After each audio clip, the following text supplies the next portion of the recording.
We are the Musers, kicking off another show here at 5:35 on the ticket on this Thursday morning, March 12th. Wednesday, March 11th will go down in my memory as one of the weirdest days that I've ever lived through. The news that broke yesterday and kept breaking surrounding the coronavirus and its spread, as Mark Cuban put it, it was like being in a movie. You couldn't believe the news stories as they started to come down. And as I'm sitting there throughout the afternoon and throughout the evening, just digesting all of this, it felt like 9/11 again. It was the weirdest day that I had gone through since 9/11. Obviously different circumstances. But as it's coming down the pike and you're hearing that, first of all, Dallas has canceled the St. Patrick's Day parade, I thought that was going to be the biggest news of the day. In fact, I thought that's what we were going to be talking about the most the next morning on the show. And then the news starts to come down that we're getting more coronavirus positive tests, and then the president is going to speak, and then he shuts down air travel from Europe. And then you're watching the Mavs game, and they talk about the Thunder Jazz game being shut down right at tip-off because Rudy Gobert has tested positive for COVID-19. And then you're watching the Mavs game still as those reports are filtering in, and they break the news that the NBA is going to suspend the entire season. And then the president speaks, and then Tom Hanks is announced that he's got COVID-19 with his wife. And it just started unraveling where we were getting a big story every 2 or 3 minutes. Something else was coming in. And now here we are this morning, and it's going to be all we're going to talk about this morning because that was a day unlike any other that I think I've ever lived through. Yeah, it was that, I guess, breaking point day here in this country where everything changed, especially in the sports world. And I guess the images that I'll always remember, Cuban's reaction when learning the news, sitting in that familiar baseline seat right to the Mavericks, to the right of the Mavericks bench, and then just the bizarre scene of the Jazz and Thunder players coming out to play a game and then going back in. And before we found out about Gobert, just wondering what is going on there. That is really odd.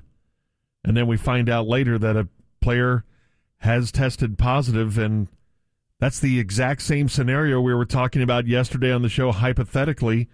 What happens when a player gets this or a coach gets this? What does the league do? Can you believe how fast it moved? Yesterday at 7:50, we were throwing out the hypotheticals of, well, let's just say Luka tested positive. Do you quarantine the whole team? Do you suspend the Mavericks season? Do you say no fans at the games? Do you suspend an entire season? And we were talking about all of those little hypotheticals, and then all of them came true. Yeah. You know, and it went from, at the end of that segment, we had the story that the Arsenal-Man City game was going to be played in front of no fans. And I remember yesterday at 7:50 saying, I bet you within a month, none of our sports are playing in front of any fans. And it went from wondering about that. It was less than a month, for sure. To 12 hours later. Not only are we in the NBA not going to play in front of no fans, any fans, we're not going to play. Yeah. It went to suspending the season from hypotheticals to 12 hours later, the entire season has been suspended. Can you believe how fast it happened? No. And that's like everyone else. You just watch, read, and try to wrap your mind around about, what's going on. And there's still a million questions out there, from our everyday lives to the sports world to, the workplace. Do we have a definition yet of what is a large gathering of people? Yeah. I mean, is that, curious about that, 50, too. 100, 250? I had that same question yesterday. I'm not sure what the answer is. Yeah, I don't know what each individual's definition is, but the definition of the governor of the state of Washington, governor of the state of California, is 250 people.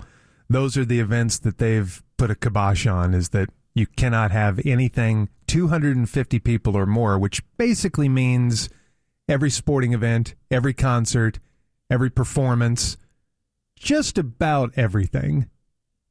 So 250 is the number you're looking for, but I could see that number as fast as things are breaking. I could see that number for an office place that has 50 of the boss saying, no, that's too much. Yeah, well, and there's a lot of offices that have over 200 people in them. Is this one of them? I think I was trying to think of that last night. My guess was 100 to 150, maybe 80 to 150, somewhere in there. We need to hire more people quickly so we can work Get from over home. 250. Yeah. So what was it like for you guys? Did you just sit on the couch and watch the news unfold? Did you try to make an extra quick run to Walmart to get handy wipes and hand sand? No, didn't do that. Did you hear it all unfolding, or were you caught by surprise? Like, were you out in the yard and then you come back in and all hell is broken loose? Yeah, I was offline for a while, and then... That's business speak. It is. I was offline, and then I decided to swing by, go online, get a 30,000-foot view in order to parallel track something. And it was just headline after headline. I was like, oh, my gosh. Boy, it really hits the tipping point. Yeah, I was prepared to hear what the president had to say, and I tuned into the Mavericks game about the time Cuban found out. And it just showed his reaction, and then that's where it all unfolded, and that's when you learn what the news was from the Jazz and Thunder game. And I'd seen, I guess it was when I was online, I saw the footage of the teams going back in. I thought, man, what is going on there? That was the one that thought, oh, okay, they're gonna suspend play tonight, or they're gonna tell the fans to leave. And then we found out about Gobert, and then you see the footage of what he did on Monday. So you say you were prepared to watch the president's speech. Did you watch it? Yeah. Okay. Mm-hmm. I did too. He seemed really, really oddly subdued and almost hyperventilating in the first 2 minutes. Did you catch that? Yeah, I thought it was strange. There was a weird breath moment that he had there. Yeah, he had a couple. Yeah. And I think he was probably trying really hard just to be calm. And, right. But, yeah, it did not seem very typical for him, the way he normally delivers a speech. So I sat down to watch the Mavs game from the tip because I thought that was going to be our 750 segment this morning. This is Doncic versus Jokic. This is a big matchup, and this is a team that the Mavericks could see in the first round if the seeds fall that way. And so I figure, okay, we're going to talk a lot about this game. I had no idea that the next morning, less than 12 hours later, we would probably not even mention any particulars of the game, and that it's all going to be about the coronavirus and everything that came down during the game and after the game. That's how fast it changed. And I knew at 7 at the tip that we were also going to have the president speaking at 8, so I knew I'd be ducking away from that. But by then, things started to get really weird because that's... You know, the NCAA announces we're going to have March Madness without fans. Well, what kind of madness is that, right? You're starting to think. And then all of the other state edicts from governors started to come down and whatnot. So by the time the president spoke, and because the president was speaking, you had an extra large feel to the evening. That was only his second address from the Oval Office in his almost 4 years now. So you know it's something important when the president addresses the nation from the Oval Office. And then right after that, I was going back and forth to the Mavs-Nuggets game, but I was also trying to consume all of the news because I wanted to find out what everybody thought of the travel ban. And, of course, all the networks, most of the networks were trying to spin the speech politically. He wasn't strong enough. No. He did a great job. You know, this was a re-election speech. He was a great leader. It was just depending on what network you watched. But so there was a lot of spin to work through, but there were also some interesting news angles to work through there. Then you go back to the Mavs game, and that's when, in big red letters at the bottom of the screen, NBA suspends season starts to break, and that's when it got really surreal. See, knowing who is missing from the Mavericks game last night, I just figured they're going to get beat by 30, and it wouldn't. And we would look at it as well. They were playing really shorthanded, and it's the first time this year they've lost 3 games in a row. So you're telling me we can't do a Boban segment this morning as he goes for 31? The game 17. of his career? Yeah. No, we can't do one this morning. Oh, man. He turned into Wilt Chamberlain last night. Another bizarre element to last night. All right, and the moment that I think it got real for everybody last night, coming up next.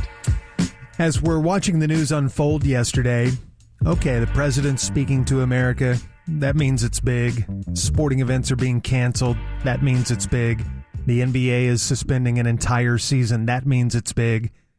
But when the news broke that Tom Hanks had tested positive for COVID-19, that's when it got real. He posted on Twitter last night, "Hello, folks. Rita and I are down here in Australia. We felt a bit tired, like we had colds and some body aches. Rita had some chills that came and went, slight fevers too. To play things right, as is needed in the world right now, we were tested for the coronavirus and we were found to be positive. Well now, what to do next? The medical officials have protocols that must be followed. We Hanks will be tested, observed, and isolated for as long as public health and safety requires. Not much more to it than one day at a time. We'll keep the world posted and updated. Take care of yourselves. Hanks, Hanx, exclamation point." And with that tweet, he posted a picture of a plastic glove in a hazmat trash can. He's and his wife Rita in Australia filming a movie, and he becomes, well, he goes to the top of the list ahead of Rudy Gobert as the most famous person in the world to have tested positive for COVID-19. That's when it got real. Yeah, not Tom Hanks, for gosh sakes, and Rita. And 63 years old with type 2? Yes. So he's considered, because seniors is defined as over 60 for this case? Believe so. Mm. Man. Tom Hanks. It's very concerning. But it sounds like it's a mild case.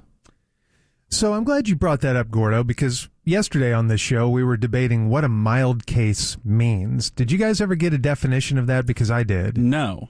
I would love to hear the definition of that. So I find this interesting. So my buddy has spent the last 2 days at his job, as he says, making contingency plans in case of all hell breaking loose, which basically it did last night. So he said he was trying to find the definition of what a mild case of COVID-19 is. So he texts me this last night. As the World Health Organization advisor Bruce Aylward clarified, a mild case of COVID-19 is not equivalent to a mild cold. He says expect it to be much worse. Fever, coughing, sometimes pneumonia, anything short of requiring oxygen is a mild case of COVID-19. Jeez. So a mild case sounds like the flu, a bad flu. Yeah. Gosh. A bad case of COVID-19 means you are requiring oxygen, hospitalization, something like that. So the Hankses may have a mild case, but sounds like that would be still pretty bad. Well, 24 hours ago, we were wondering how COVID-19 was going to impact the sports world. The answer, tremendously, and we'll get to that next. Is Sports Radio 96.7 and 1310 The Ticket. Broadcasting live from the TXU Energy Mothership, KTCK AM Dallas-Fort Worth, KTCK FM Flower Mound. 6 o'clock here on The Ticket. We are the Musers. It's Thursday morning, March 12th, and what a weird morning it is after one of the most surreal days I can remember in my lifetime, when the news of the coronavirus spread starts coming down and different stories start impacting basically all aspects of life, including the sporting world. We're going to talk a lot about it this morning between now and 10 o'clock. And 24 hours ago on this show, we were wondering, well, what's going to happen if coronavirus leaks into the sports world? What would you do if a player tested positive? Would you quarantine that entire team, the arena, everybody they've played against? What would you do with the schedule? What would you do with the season? Well, that crazy day, that scenario unfolded within about 12 hours from us discussing it, and it really started to pick up speed. And like I told you guys, I watched the movie Contagion about a week ago. It was like you were living one of those movies. How many end-of-days movies where there is what is now officially, according to the World Health Organization, a global pandemic declared? How many of those movies have you watched and thought, man, that would be wild to live through? And yesterday was like the start of living through one of those movies. Yeah, it was surreal. beginning of the end?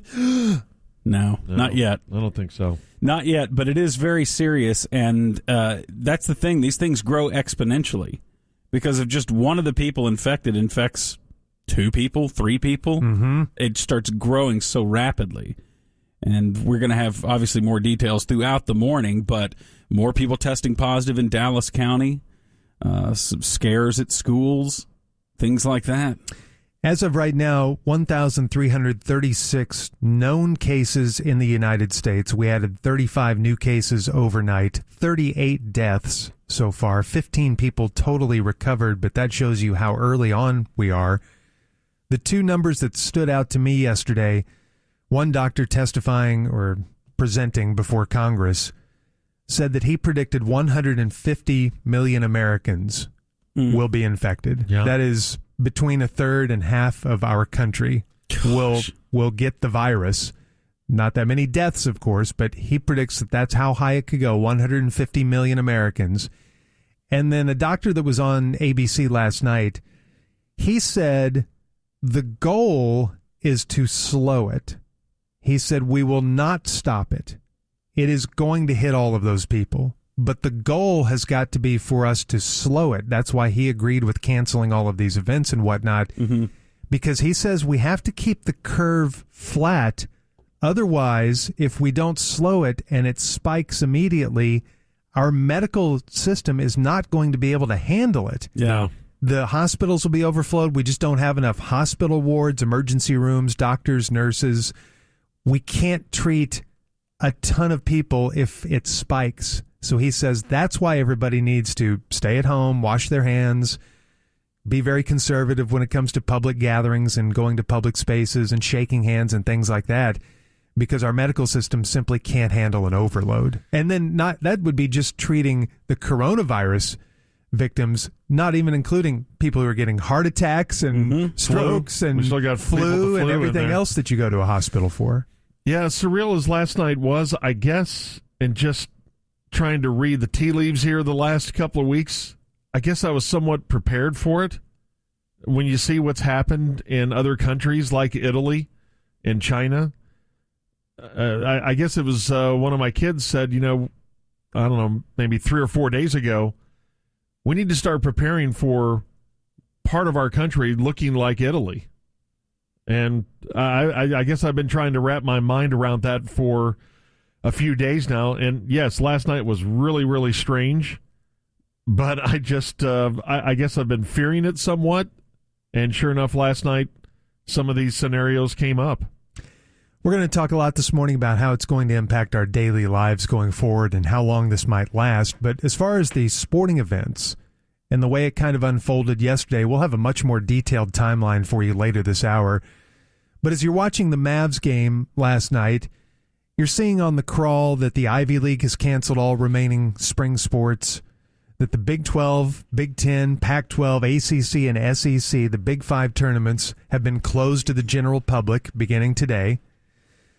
The Columbus Blue Jackets announced that home games will have restricted attendance. Then the news came down about the Warriors. They're going to play their home games in front of nobody.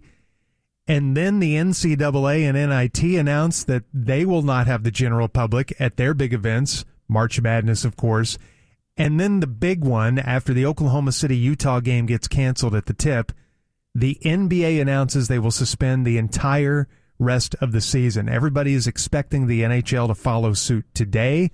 Mark Cuban, the Mavs owner, was on our Mavs postgame show last night with Mark Followell, Brian Damaris, and Jake Kemp, and he said there is no way to prepare for something like this. This thing is bigger than basketball. It's more important than the NBA. It's, and the NBA didn't want to contribute to making the problem worse. This is certainly a unique situation. We haven't seen this in my lifetime. Who knows what it was like in 1917 and 1918 when you had the influenza outbreak and 60 million people died globally.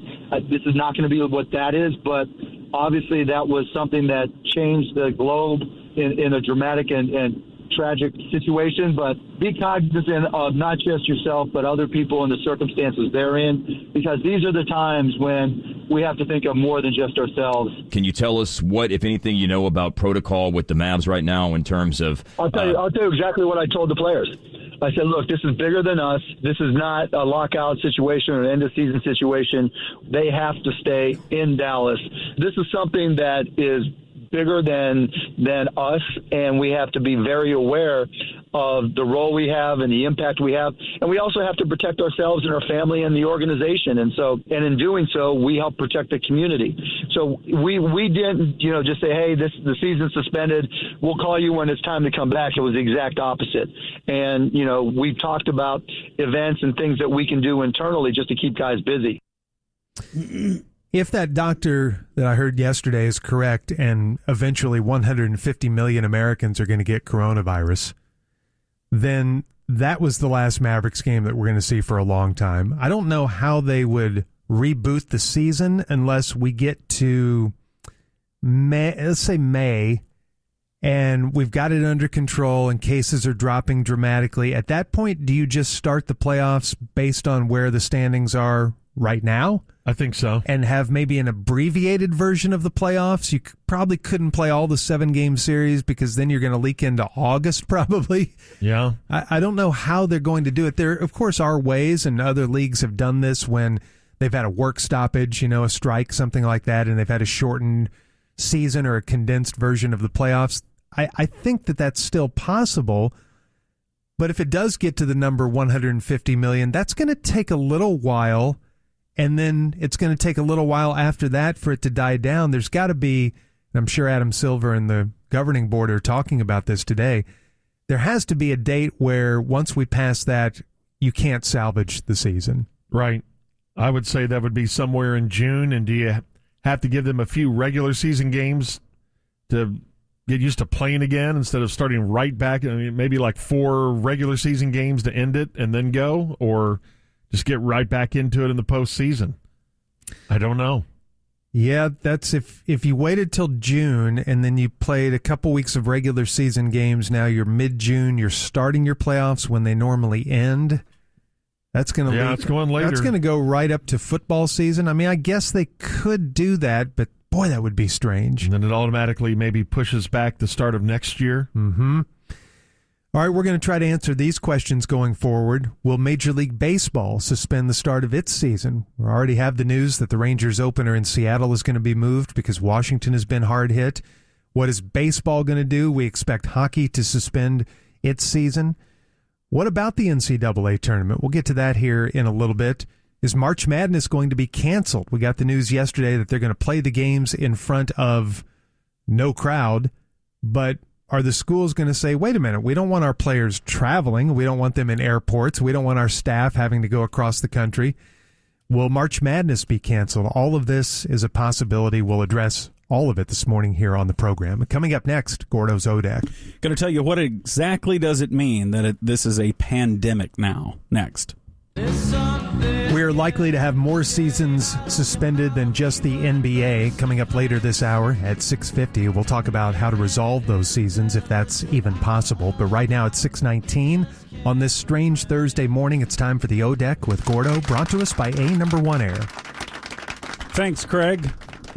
Well, according to one expert who supposedly gave the White House a briefing, most Americans will be exposed to the new coronavirus. Most Americans will be exposed to it. But that doesn't mean everyone will get sick. Most cases will be mild or even asymptomatic, especially in children. So the current totals in the U.S. are 1,315 cases of the virus confirmed and 38 deaths confirmed. Of course, the number of cases, that's clearly going to go up as they are awaiting test results back on a lot of people who have been tested. 19 deaths, of course, were tied to that single nursing home. 19 of the 38 deaths were from that one nursing home. And public health experts have previously estimated anywhere from 40 to 70% of the world's population could contract COVID-19. Wow. That's billions of people. Yes. The German Chancellor, Angela Merkel, announced yesterday that she thinks 70% of Germans could be infected with COVID-19. And they're quite fastidious people. Yes. and they are going to have a massive outbreak. And if that's 70% of Germans, that's around 58 million people. Dang. Could contract it in Germany. Right now, they have just over 1,600 confirmed cases and 2 deaths. So they're less than America right now. Now, what is a pandemic? The World Health Organization finally is calling COVID-19 a pandemic. They resisted this for quite some time, calling it that. And I was curious as to whether or not pandemic was some official designation that changed the way we responded to something. And apparently it's not. It's just purely symbolic that they call it that. They were already responding to it in a way that you would respond to a pandemic. So the using the word does not make a difference, I guess, other than just psychologically to people. But finally, they couldn't resist any longer, and they had to say, yes, this is a pandemic. So they have already declared it. They had already declared it a PHEIC, which is the least catchy designation I can think of. PHEIC. Mm-hmm. Pandemic, health, egotistical. Okay, he's in wavered there. Countries. No, public health emergency of international concern. Ah. Mm-hmm. They had already declared it that. And once they declared it that instituted protocols then that giving it the pandemic name does not change that. So pandemics are not really declared. It's just a description. You know, it's not a formal declaration. It's just now acknowledged by the World Health Organization. And that came down yesterday, too, right? Yes. So it's another element of yesterday. The coronapocalypse for talk shows. Talk shows have done, like we're seeing the sports world do, no live audiences anymore. Mm-hmm. No public gatherings to watch the taping of these things. And there's a lot of shows that have moved to the empty studio audience chairs. Live with Kelly and Ryan, you can no longer go and see Ryan Seacrest suck in person. He's one of our finest broadcasters ever. Only watch him. I saw yesterday they did perform in front of their staff. They put their staff out in the chairs. Exposing their staff. Yes. To Ryan's spareness. Hey. Oh. He's great. The Wendy Williams Show. Okay. I watch her. I don't get it. What are you trying to get? So I don't get any of their shows. I happened to be in a waiting room the other day, a waiting area. It was before I got my hair cut. And one of those shows... Why couldn't you just say that? It was the Wendy Show, and then it transitioned to another one of those shows, the Tyra Banks Show or something. Mm-hmm. Kelly Clarkson is what it was. Yeah, she's got a show now. Those shows, all it is screaming for 30 minutes or an hour. Screaming, followed by cheering, followed by the host screaming some more, followed by more cheering than music. It's just noise pollution. So how can they do it without an audience if they don't have the screaming? And it is all the same formula. Every one of those shows, they just kind of work on the same formula. Yes. I don't know what they're going to do, Giorgio. I can tell you what Live with Kelly and Spare did. Hey, Ryan Seacrest. Mr. Seacrest, to you. Yeah, you can call him Mr. Seacrest. They had a soundboard of fake audience reactions. Okay. That they would play. That may be less jolting to the viewer. When he would say a joke, I guess he could just reach over and hit crowd laughter. That's funny. That's more his genius. I'm sure that was his idea. Which is the only way that anyone would laugh or respond to him. That's actually a very funny idea. We ought to do that one morning. Jer, bring in a mini board for us to play our own sound effects. Well, didn't we do that once? Didn't we used to have a soundboard? That's what Jer works on. How many pages of soundboards do you have? I have 12 pages with 100 drops each on them. Wow. 100 drops each? Yeah. So you have 1,200 drops at your disposal. Yes. And more that I can access fairly quickly. Dang. It's pretty good. I still play about 20. Craig, you're saying that we should each have access to a soundboard over here where we can touch off whatever we want. Boy. Here. That's all you would hear. Yes. You could not handle it, I know, Gordo. You know what? You'd be hitting that thing every 5 seconds. That's a funny idea because we could each have a board, but only like 20 drops, and we have to explain why we picked these 20. Right. These are the 20 you're going to hear from me during the show to punctuate my funny lines.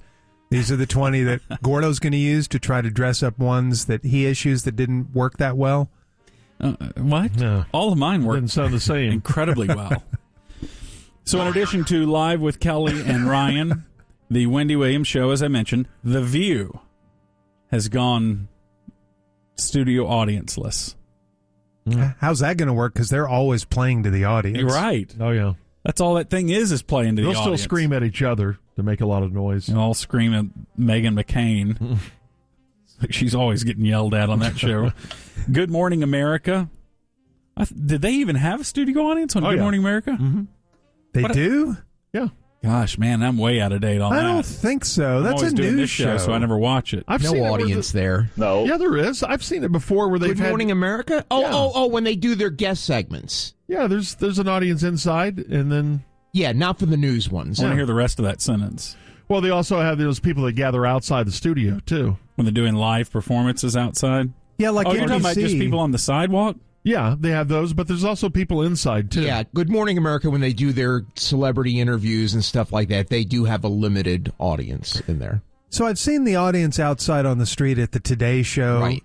So all of those shows have audiences inside? I like don't when know about all of them. I don't know think Good Morning CBS America does. When Charlie and Diane, when we used to watch them all the time, and Charlie would talk about the most callous thing he'd ever heard. They didn't have studio audiences Yeah. then. No, not then. Yeah. But now, not for the news segments, but for their celebrity interviews and cooking segments, stuff like that. They have audiences. Feeding. And they have to get tons of Twitter feedback. They have to read it off an iPad Sure. on there. Because we're in the day and age of pandering to the crowd. What were we talking about? Jimmy Coronavirus. Fallon. Yes, indeed. Coronavirus. Jimmy Fallon and Stephen Colbert also going without studio audiences. That's weird. What's this going to be like for Colbert not to get laughter? He's used to that. Yeah. Could I have set you up No, it was any perfect. more perfectly? No, and I thank you. I mean, this is just batting practice for you right now. So, George, your guy, what's his name? Jimmy Kimmel? Yeah, I guess that's your guy. Why do you like him so much? I mean, I think he's fine. funny. I think he's I funny, haven't watched but you the do show. this weird thing about how you were just always on about Jim. Hey, did you watch Kimmel, man? Did you see it last night? Never said that. You got to see Kimmel, man. I think he's funny. I haven't watched it as Pledge your much soul to lately Kimmel. because he's gone very, very political. But I think he's funny, yeah. How is going political Of not those hurt three- Stephen Colbert or Because Jimmy I think Kimmel? I think it's hurt Kimmel. I don't think it's hurt Colbert because he has a history of that. I think people go to him for that. Mm-hmm. Yeah, Kimmel's in last place. Off. I think it's Colbert, then Fallon, then Kimmel. So once again, Giorgio picking the winner there. Of those three, you don't think Jimmy Kimmel's the funniest guy of those three? You know what? They all have different strengths. They all my are gosh. funny people. To me, that's not even close. They all okay. Well, Of who's I thought you funnier. wanted my opinion. I like Kimmel because he's a sports fan. Yeah. He likes the NBA. Yeah, I like Kimmel too. I just think that he's not as funny as Jimmy Fallon at impersonations. Yeah, I would give him Fallon the edge can on do that, great but just the whole total musical package. humor. They're all funnier than that spare you guys pump up, Who's that? James Corden. Man. God, you guys pump him up. Why are we so We divided? just tried to defend him and carpool karaoke. That's all we try to do. Okay, and then get this. Italy. Giorgio, you had the odd sentence this morning that you've been preparing for a few weeks for parts of the United States to become Italy. That was your No. sentence today, and it No, I sent said me one into of hypnosis. my kids. I thought it was a decent point, but I guess not. 4 days ago or so, Here's said the thing, Giorgio, calm down. I understand what you mean. We Yeah. do a joke here on the show, which is, hey, that's an odd sentence that you just said when you think about it out of context. Okay, all right. Okay? Sorry, misread Look, the that. but- coronavirus has us all very heightened right now. Yeah. Our nerves are on edge. Let's just all settle down. Italy announced that all shops and all food outlets will be closed. The only thing they're allowing open are pharmacies. Wow. So imagine that. Yeah. All these businesses closed in Italy. It's going to be like a ghost town in every town. Right. It's so apocalyptic. Cases in Italy jumped in the last 24 hours by 196, or what is this, 827 intensive care units facing an acute shortage of beds. Will we get there where we've shut down most of our businesses? I think some areas of the country might, yeah. Grocery stores. Already major corporations, Microsoft, have told their employees work from home. Now, not every company can do that, obviously, but I wonder if we're going to get there to where Italy is now. Is anybody else nervous that our schools are all still open? I guess we're in spring break. Most people on spring break. Well, that came down yesterday, too. They're shutting down a lot of them and telling, a lot of colleges have gone to online only for the rest of the semester. Mm-hmm. But our local schools, elementary schools and junior highs and high schools, or are we doing the thing about how, kids, they don't seem to be as affected as much, but those kids come home to people who could be affected. Mm-hmm. Yeah, I think that's the next thing. I think that's the next step that may start. But we'll have more in Muse in the News at 7:15 today. Yes, and coming up in about 20 minutes, we're going to talk about how it's impacting the sports world and how these seasons could be salvaged, if that's even possible. But coming up next, something that was eerily prophetic. Text FIGHTERS to 22126 to register to win a pair of tickets to an upcoming Frisco Fighters indoor football game at Comerica Center Arena in Frisco. Frisco Fighters indoor football, 50 yards of fury. Get your tickets now at friscofighters.com. All right, coming up in 15 minutes, we'll talk about the coronavirus impact in the sports world and whether or not these seasons that are being suspended, these events that are being canceled, could ever be made up or completed. That's coming up here in about 15 minutes. First, before we get to our free throw shooting lessons, a Facebook post that my wife forwarded to me a couple of days ago. Now, keep in mind, this is 2 or 3 days ago before all of this broke loose yesterday. And this was a post by Jonathan Betts, a friend of hers, who used to be at Channel 8 as a reporter, and he went on to network television, and he's been working in China. And he posted this for all of his friends. And tell me how prophetic and how eerie this is now that we know this. I thought I'd share some pointers I've learned about the coronavirus after dealing with it for months here in China. I encourage you to start preparing, not for the virus itself necessarily, but for the disruptions it may cause. This moves fast. There will probably be COVID-19 cases in your community. Within a week or two, the virus reached nearly every corner of China. The symptoms are usually mild, so a lot of people are likely walking around not realizing they're sick. We're probably seeing a surge of cases now because more people are simply getting tested. No more fun. Have something planned in the next month or two. Prepare for cancellations, concerts, games, marathons, parades. Hello, St. Patrick's Day. Mm-hmm. This is 2 days ago before any of this came down. Rallies, sporting events, etc. I think there's a good chance they'll be postponed or called off. Embrace becoming a homebody. If you have kids in school or daycare, start thinking of Plan B. Be prepared for schools and or offices to close. Your kids may be spending a lot of time at home, and you may notice a lot of other people stop leaving the house. International travel. If you have a trip coming up, prepare for disappointment. I worry countries will soon start to impose travel bans. Restrictions on Americans, Italians, South Koreans, Chinese already face that reality. Many nations bar them outright or require them to quarantine for 2 weeks after arrival. That includes cities where you may just have a transfer. COVID versus the flu. Yes, the seasonal flu kills millions. This has killed thousands so far, but we have vaccines for the flu. We understand the flu. We don't fully understand this. The flu kills 0.1% of people who become infected. This kills about 2% and appears to be far more contagious. For perspective, though, Ebola kills 50% of infected patients. The danger. For most people, this disease is not a big deal, but if you're older than 65 or have health problems like diabetes or you smoke, you should probably be extra careful. This virus has killed young, healthy doctors in China. However, most people do recover. The masks, most experts seem to think you don't need them. They're best if you're already sick. They keep your germs in. Still, if you're extra nervous, you can find them. Look for masks with N95 on them. Those form a better seal and filter the air most of the time. I pray none of you are affected by this virus. Just wanted you to be smart, wash your hands, and be prepared. That was a post from Jonathan Betts, the former Channel 8 reporter, now with a network working in China. That's a great perspective and good information. You know, I think that on the mask thing, how we've been told, hey, masks don't do anything. Most people don't wear the mask properly. They're not using a grade of a mask that would filter out the virus.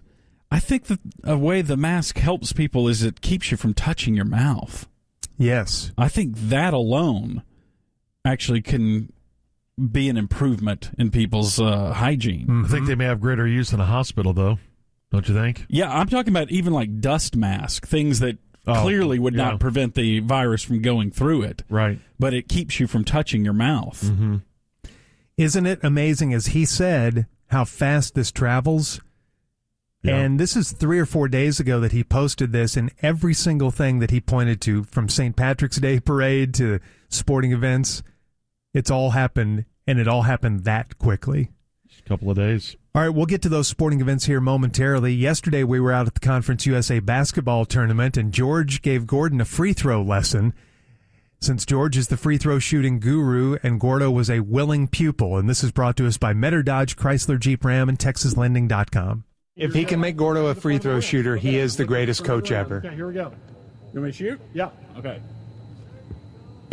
Oh, he almost made it. It was better aim, don't you think? I'd like you to talk to him about follow-through. I think that's important. Instead of pushing the ball towards the rim, follow through. Guru advice? No. Oh, I know. I shouldn't do that. I'm sorry, Guru. You're pushing. You want the ball to go like pushing. that. You want it to go like that. Childish. Here. Look where I finished, Gordo. What? Look, watch here. Hey. See there? There you go. Ooh, and he made it for emphasis. Cookie jar. See there? And Okay. you're reaching into I need the cookie jar. limp wrist thing. Yeah, limp wrist. You're good at that. We know that much. Hey! Is a guru supposed to insult his people? No. I pay your salary. Unless it works. I'm accenting your positives. Okay. Cookie jar. You're building on things. I'm building. We're building up here. We're building up. Okay. Cookie jar release.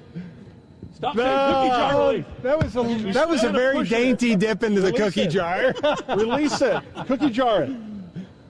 Yes, that was a better release. Yeah, that was good. That was a terrible free throw. But it was a horrible free throw. And which is the goal? The good release or the terrible free throw? Good release equals good free throw in the end. All right, gotcha. A good release is always in the end, Gordo. See, you know what he's done now? He's got me thinking way too much. Hey, try granny style. Maybe that may be next. Oh, good. That was your best one yet. Much better. You didn't make it, but it was your best Once one. to your release and hit the front of the rim, and that's okay.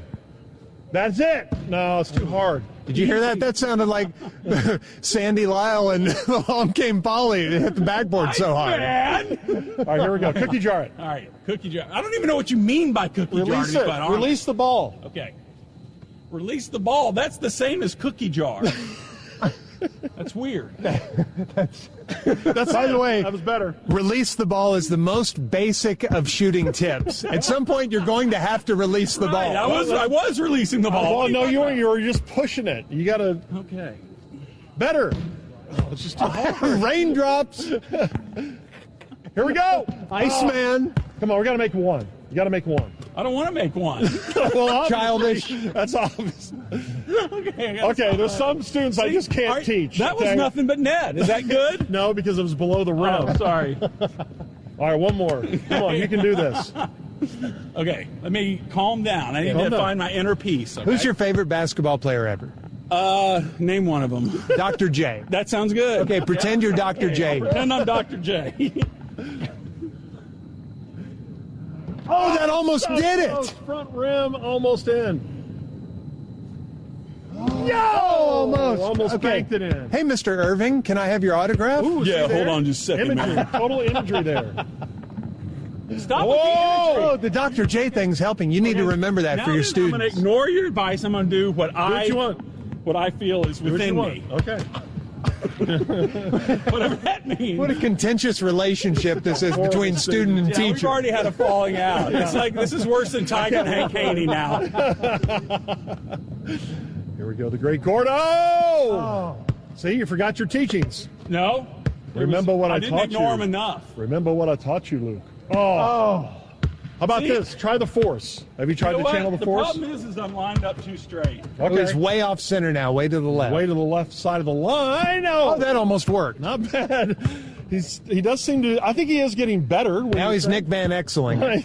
He can't get it there from there. There's no way. Stop it!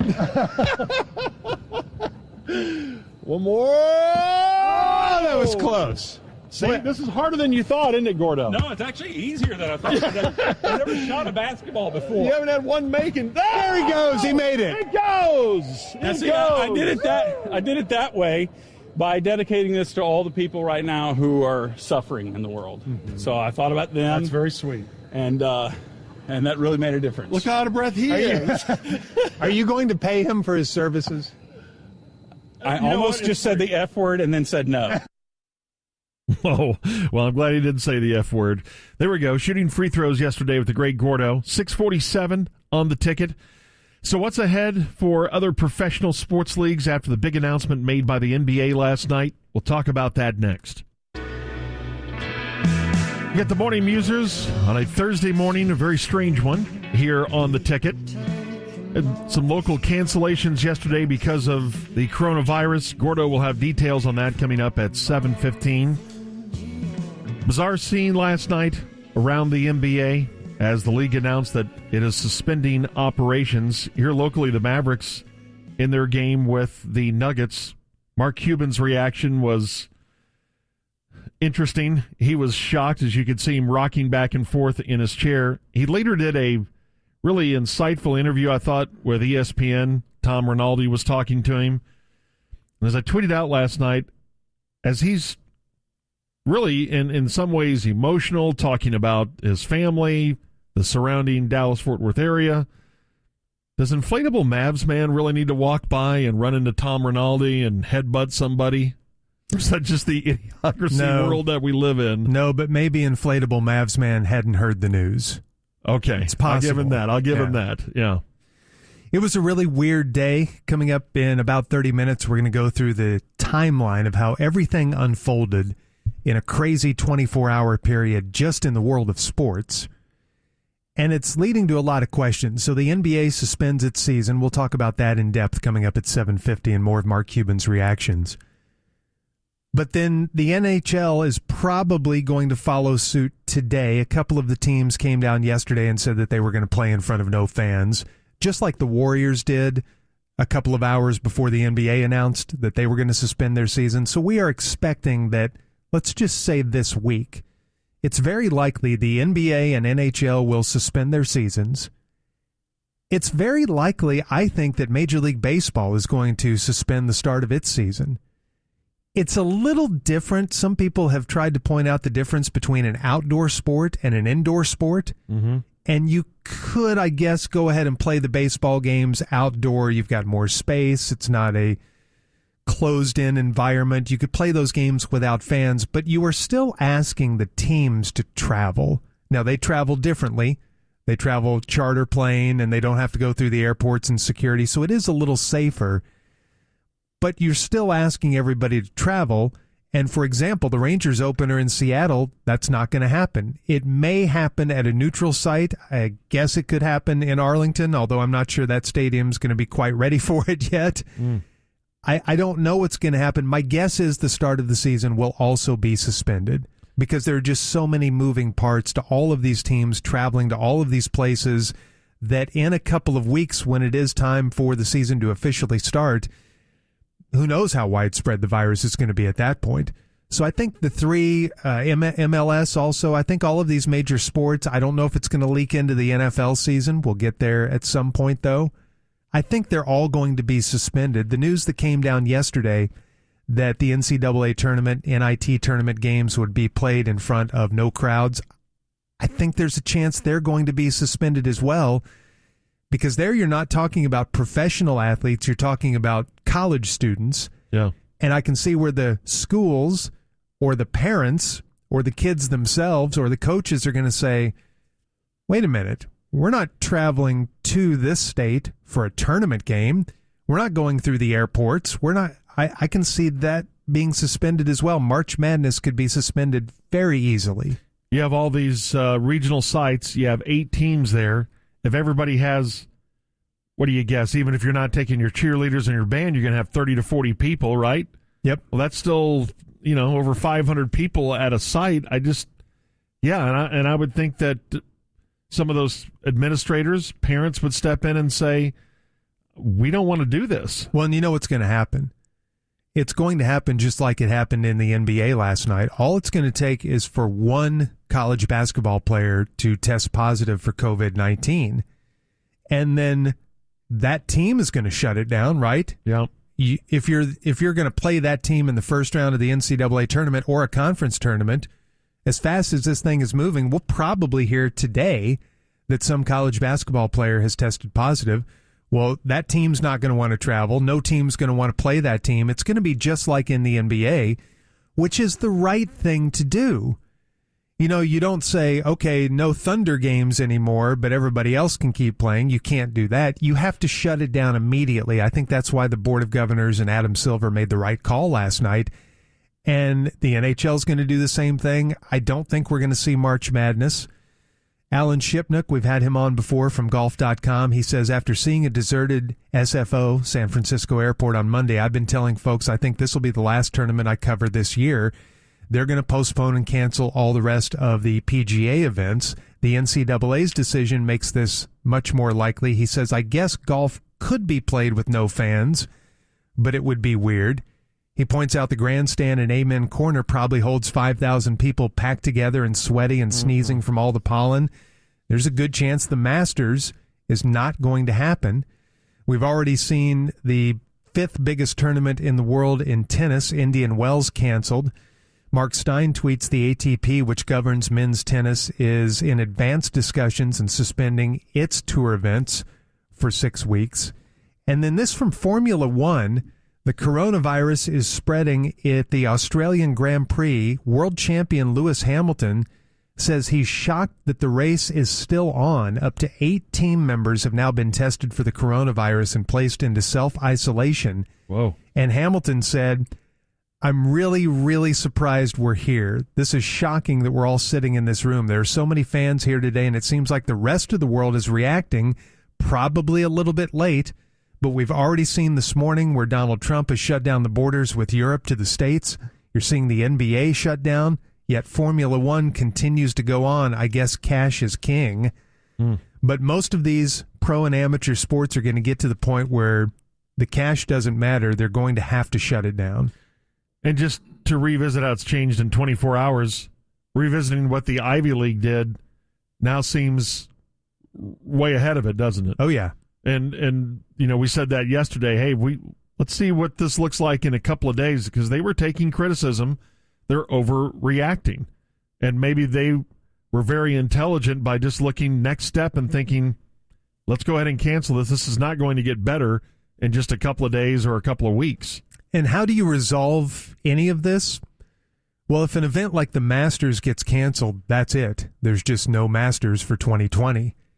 I think the rest of it, a season being suspended, depends on how quickly and how widespread the virus is and spreads. And if it goes into, let's say, May, and the numbers are still going up in this country, and there are some estimates that 150 million Americans will get the virus, well, then I think you're very likely to see the NBA season just canceled.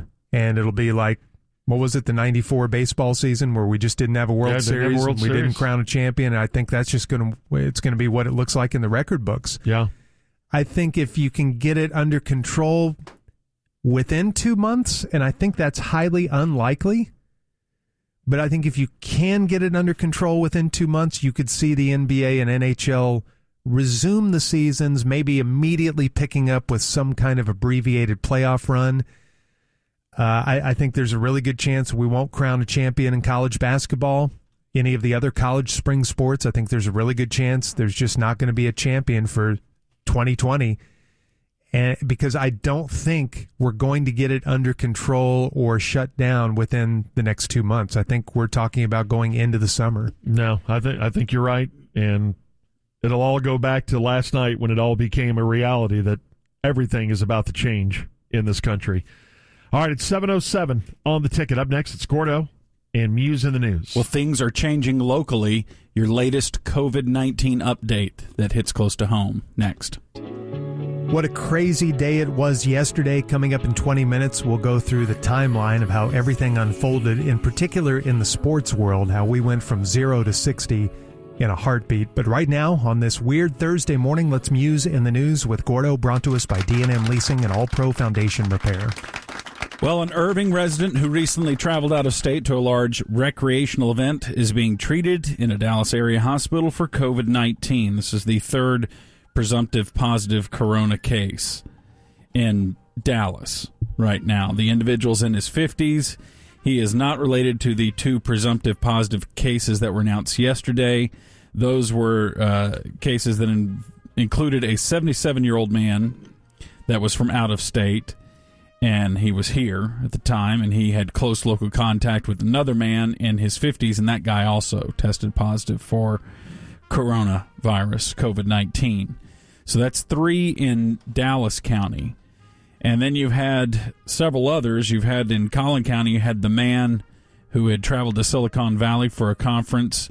He has it, along with his wife and one of their children, their 3-year-old, confirmed to have coronavirus.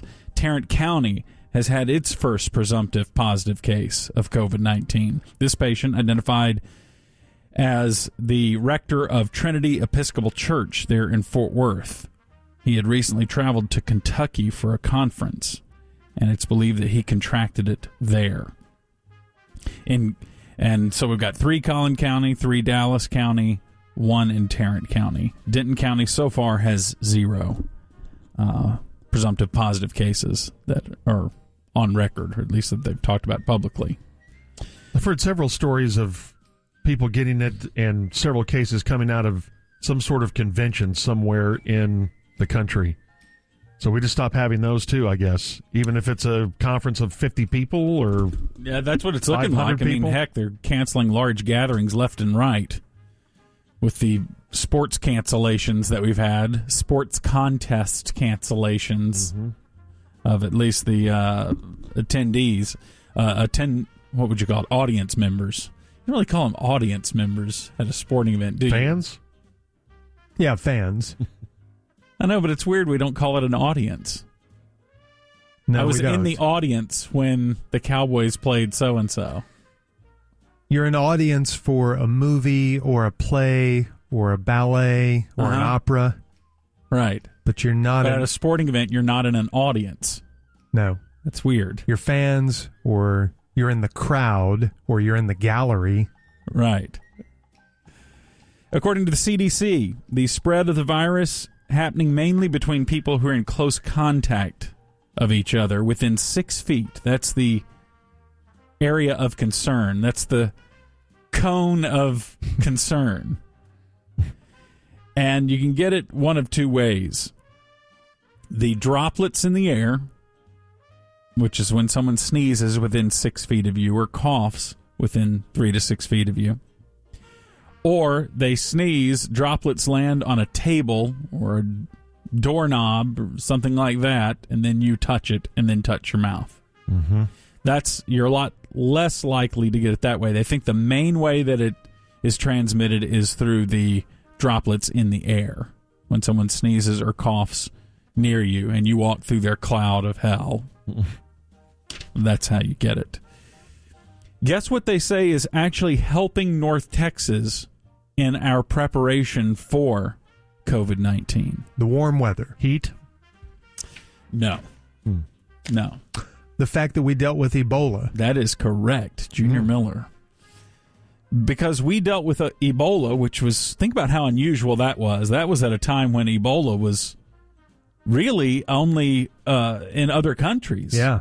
Wasn't the first case of Ebola here? Remember Nina Pham was like the poster child for Ebola in the U.S.? Well, and her I don't dog? think she likes being called the poster child of Ebola. She was a nurse who treated the one man who had Ebola here, and he ended up dying. Yes. And then she was treating him, and then she got it. And survived. And she survived. As did her dog who got put in quarantine. Remember that? Bentley. Bentley. I don't know if Very Bentley, good. You remember the dog's name. I don't know if Bentley had Ebola. No. They Like Nina Pham had Ebola. Yeah. And when I think about COVID-19 and what it's doing to the world right now, aren't we kind of lucky that it was not an Ebola-type pathogen that spread this quickly and widely? Because that kills 50%? 50% mortality rate for that. And you talk about hell. Yeah, that death is not... Seen what happens to Ebola people? Blood from the eyes and that kind of stuff. You start bleeding out of every orifice. Yeah. That's the worst. So yeah, COVID-19 pales in comparison to that. However, COVID-19, it's transmitted much more easily than Ebola, for example. You know, this is what I think we're going to see. So yesterday, the governor of Washington, Jay Inslee, announced that he is banning all gatherings and events of more than 250 people in their largest counties, and probably going to be statewide soon. I think you're going to see all states do this. Mm-hmm. So to answer your question, George, yes, pretty much any sporting event, concert, gathering, party, conference, I think they're all going to be canceled, and I think that's the right thing to do. Mm-hmm. Now, the economic impact is going to be huge. Massive. Yep. Markets are going to be down huge today, by the way. The Dow futures are plummeting. Well, they fell, 6% yesterday, which means that it's 20% off its high, which means officially bear market now. Mm-hmm. It's down 20%. Can we just take a timeout with that? What do you mean? How can you do that? Call timeout for like a month. But what's going to happen, I said this yesterday, I really think we're going to see all these cancellations, like you just mentioned, Craig, of big gatherings, conventions, sporting events, concerts. And the coronavirus will plateau, and then numbers will go down. And let's say that we only have, I don't know, let's say 500 deaths, which is a lot, right? But it's also not very many when you compare it to other things. And there will be people who say that we completely overreacted. Meanwhile, it was because of our reaction to it that we kept it down to 500 deaths. Yeah. Oh, yeah. We'll fight over that, too. But we'll be endlessly arguing about it. Hey, afterwards, whenever it comes up. Hey, just hours before all this broke last night, I was arguing on Twitter with people who were saying, basically implying that we were being sensationalists yesterday, just talking about it. So I had to get the rules. I had to get the rules from them. Okay, so we can't talk about the Houston Rodeo or the possibility of the NCAA canceling or playing without fans. We can't even talk about that? No. You can't talk about it unless you want to suffer their opinion. And then last night, and I did, and last night I think it sunk in with them like, oh, yeah, maybe this is a big story worth talking about. So here's what I don't understand along those lines. If experts say 150 million Americans could get the virus, and experts say it's a good idea to not have public gatherings and all of this, what is... I get there's a downside in terms of you don't get to watch the Final Four. The stock market's going to take a temporary hit. I do understand there are downsides, but if you just let everybody continue their normal lives, isn't the potential downside way greater than just missing a Masters tournament or a Final Four? Like, better safe than sorry, right? Yes. But you do have to balance between shutting everything down and grinding life to a halt versus what is the actual risk. Right. I mean, there is some sort of reasoning and rational thinking that has to enter it. You can't... In other words, you have to find out what is actual overreacting. And a lot of people are saying that any reacting is overreacting, and that's not true. And to act like we can't do anything and that everything has to shut down, that's not exactly true either. There is a sweet spot in here, and you have to listen to the experts tell us what is that sweet spot of what can we do, what should we do, and then what is doing too much. So the doctor that spoke in front of Congress yesterday who said that he believes 150 million could get the virus. Yeah. If that's the case and the death rate held, 4.5 million Americans would die. That is a very large number. So isn't that worth shutting things down? Yeah. I think that you... Absolutely. I think you do shut down large gatherings. But I don't think right now, that you shut down like Italy's done, to where you shut down everything except pharmacies or whatever it is they have going on over there. But it unfolds. We react to it. Changing conditions. Mm-hmm. But whoever is giving George hell on Twitter about him overreacting and being a sensationalist, keep doing it. I want them to keep after you. Oh, thanks. Oh, good. Yeah. Good. The St. Patrick's Day parade here in Dallas canceled for fear of spreading the coronavirus. Mayor Eric Johnson canceled the event. He didn't come on our airwaves to cancel it. No, he continues to duck our show. Right. Yeah. I thought that was going to be the number one lead story today, and that's all we were going to be talking about. That was as of about 3 yesterday afternoon. Right. I did too, yeah. Oh, man, they canceled it. This is the biggest news story. We're going to lead with this. Look how it's impacting our society. And then it quickly fell to like 28th on the list right. of things to talk about today. It was going to be its 41st consecutive year. It's one of my favorite days. It is mine, too. When 2 miles of Greenville Avenue here in Dallas turned into one big party. I was there when Zeke grabbed that girl's boob. Remember that? Yeah. You watched him do it? Well, he was there before that happened. I went up to Zeke to say hi to him, and he gave me the cold shoulder. And he grabbed your boob? But you know what? It was probably going to be canceled or suspended anyway because we're expecting big rain on Saturday. Mm-hmm. Yeah, that makes it a little bit easier to tolerate. Yeah. The fact that they canceled it due to COVID-19 was that it was going to rain anyway. Right. If it was a beautiful day, it'd really hurt. Yeah, it was going to be number 41. And they had 90 floats all ready to go. So is somebody going to be driving around having to go into work in a float on Friday because they had it all ready for the parade, but already made it. So they got to drive it around. For an extra $25,000 a year for the next 10 years, would you ride on a float? Would you drive a float everywhere you went? I think you have to ride in it. You have to have a driver who is hired, and you have to sit in the back in a rocking chair or whatever your float design is. That's better. Waving at people as you're going down the highway. No matter what the weather, you have to be out in the back of the float. What a beating. Alvarado Independent School District closed all campuses yesterday and will remain closed tomorrow and Friday. Concerns of COVID-19. That's just one school district who's doing this. Be prepared to see more today. Start announcing closures. Can you imagine if you were a kid and your school announced that they were shutting things down for the rest of the semester? What an unbelievable bonus that is for you. Wow. Oh, yeah. You'd love that. Does that mean they're going to have to talk about rescheduling? Does that mean they go back in July? Or do they do what a lot of the colleges have done, online? Which is everything goes online? They start having classes, and your kids have to sit there at their computer watching the teacher. It's going to be interesting. And does that spark some thought about how, do we really have to have all the kids going to school all the time? We can do this online. President Trump announced that there's going to be no travel into the United States. No foreign travel into the United States except from Britain for the next 30 days. Has a country said no travel into our country from the United States yet? I don't know. You mean for COVID reasons, right? No, I doubt it.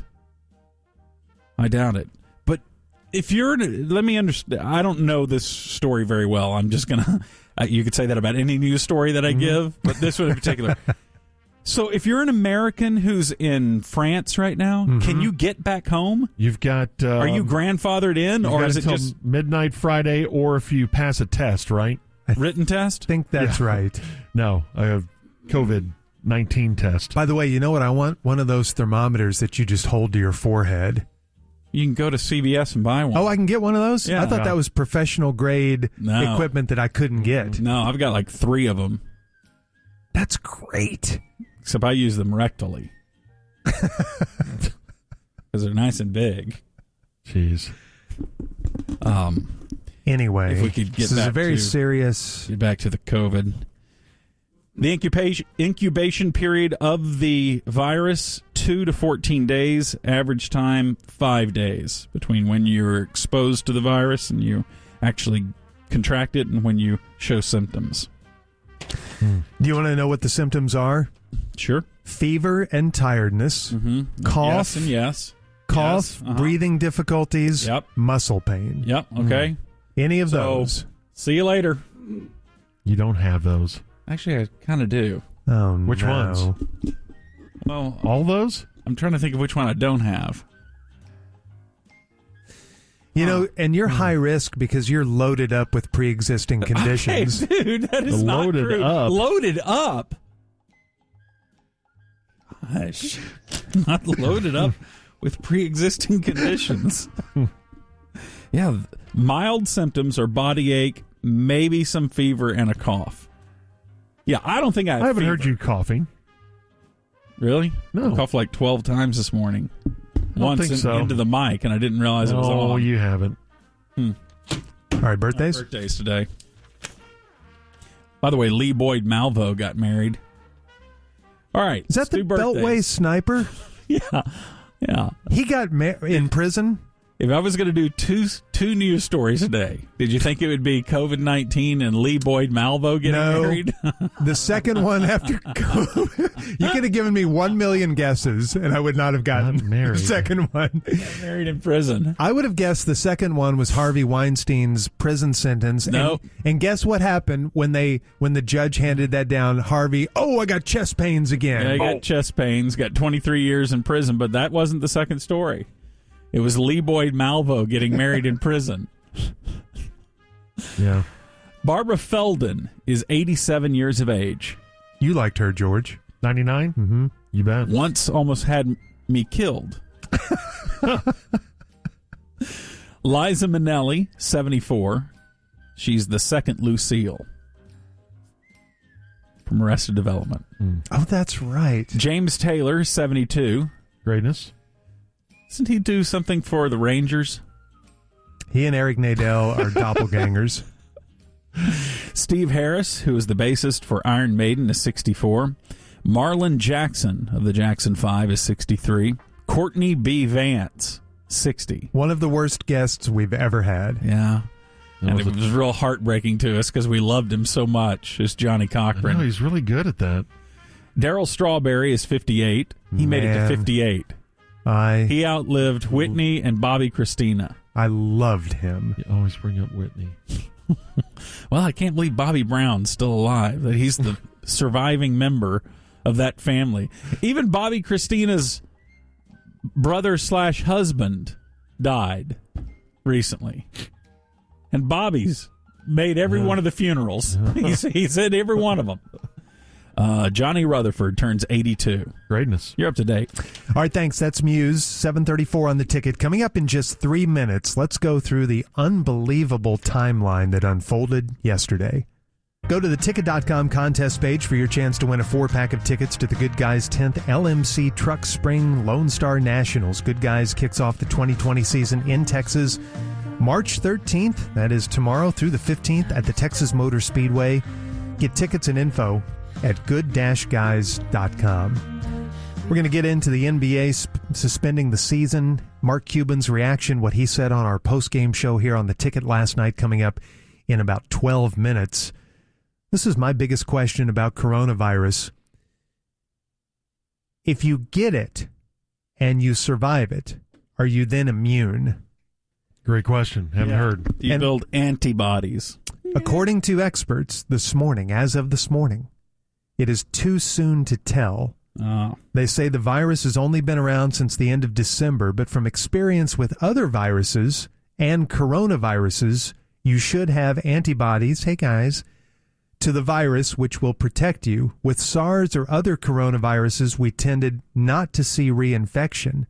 But there are some reports from China of people who are released from the hospital and they subsequently test positive. But they say we're not exactly sure about those tests. Complete details are a little murky. So most likely you would become immune if you get it and survive, but we still don't know because we don't know everything yet about this COVID-19. Yesterday was one of the most bizarre days that I've ever lived. It reminded me of 9/11, completely different events, obviously, but the way the day unfolded and how you were just glued to the television and now the internet and trying to digest everything you could possibly digest and how quickly everything moved. You know, on 9/11, we went from thinking it was a weird plane crash. How could a plane crash into a tower? And then another tower, and then the Pentagon, and then it all unfolded so quickly, and then the world kind of shut down. Again, not the same, but a same feeling yesterday as you were watching all of this unfold so rapidly. And here's the timeline. And this is after we got off the air. So this timeline starts around 11:30 yesterday morning. Because you remember yesterday morning on our show, we were talking about, well, what are they going to do in the NBA a month from now if a player tests positive? And what are they going to do? Are we actually going to see games? I think my prediction was within the next month, we're going to see games played with no fans. That was yesterday morning. I was predicting that within the month, and it all happened within about a 12-hour period. So starting around 11:30 in the morning, and we had this note yesterday at our 7:50 segment that Arsenal and Man City had postponed their match. 11:30, Rutgers closes all athletic events to fans. 12:30, College Football Hall of Fame class is announced. 12:40, CBI tournament is canceled. That's one of our many postseason college basketball tournaments. 1:16 p.m., Wall Street Journal says Major League Baseball is exploring alternate sites for games, which immediately included the Rangers and Mariners opener in Seattle because the state of Washington has been hard hit. Yeah, we know it won't be there. 1:50, Columbus Blue Jackets close home games to fans. 1:55 p.m., Tulsa football players are quarantined. 2:10 p.m., Golden State Warriors close home games to fans. 2:35, Seattle-LA XFL game to be played without fans. 2:44, Ohio governor confirms NCAA games in Ohio will be without fans. 2:58 p.m. yesterday, U.S. State Department bans non-essential travel. 3 o'clock yesterday afternoon, the Ivy League cancels all spring sporting events. 3:11, Penn State closes athletic events to fans. 3:47, Washington closes athletic events to fans. 4:15, NCAA advises against holding sporting events with fans. Then 15 minutes later, the NCAA says the NCAA basketball tournament, March Madness, will be played without fans. 20 minutes later, 4:50, Italy shuts down commercial activity. That's what, Gordo, you were talking about a couple of segments ago. Every business in the country shut down except for pharmacies. 5:24 p.m. last evening, Michigan cancels their spring game. 6 o'clock, Juventus footballer Daniel Rugani tests positive for coronavirus. 6:19 p.m. last night, Maryland closes athletic events to fans. 6:33, San Jose Sharks close home games to fans. So now we've had 3 pro teams closing their home games to fans at 6:30 last night, and then think about how it picked up speed from there. Oh, yeah. 6:38, Big Ten closes their postseason basketball tournament and all spring sports to fans. 2 minutes later, Big 12 limits their tournament to just teams and fans, no cheerleaders, teams and family, no cheerleaders, no fans at the Big 12 tournament. 7:30 p.m., Oregon and TCU close all athletic events to fans. 7:43, Boston College closes athletic events to fans. 7:58 last night, ACC closes their tournament to fans. 1 minute later, Ohio State announces that their head football coach, Ryan Day, will not be recruiting. 8 o'clock, Nevada, UNLV close athletic events to fans. Then at 8:40, if you were watching the Mavs game, you saw this unfold. The Jazz Thunder game is postponed, and everybody's wondering why. We found out a few minutes later. We'll get to that. 8:49, the ACC closes their tournament to fans. 8:50, Ohio State football cancels their spring game. 8:53, Pac-12 closes their tournament to fans. 9:04 p.m., this is Eastern Time, 8:04 our time, President Trump announces European travel ban. 2 minutes later, the biggest news of the day, this is when it really hit home, Tom Hanks and Rita Wilson say they've tested positive for coronavirus. I half joke about that, but in all seriousness, I think that's when it got real for people. Tom Hanks, a lot of people. Don't we agree he's our most beloved American? Mm-hmm. He's the most trusted American year after year when those polls come out. That's right.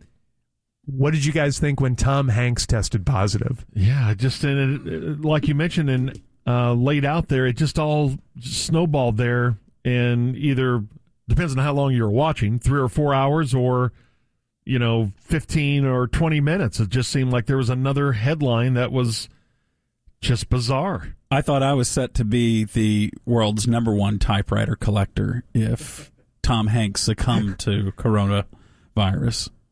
Because he's the only other guy that I know that even collects typewriters.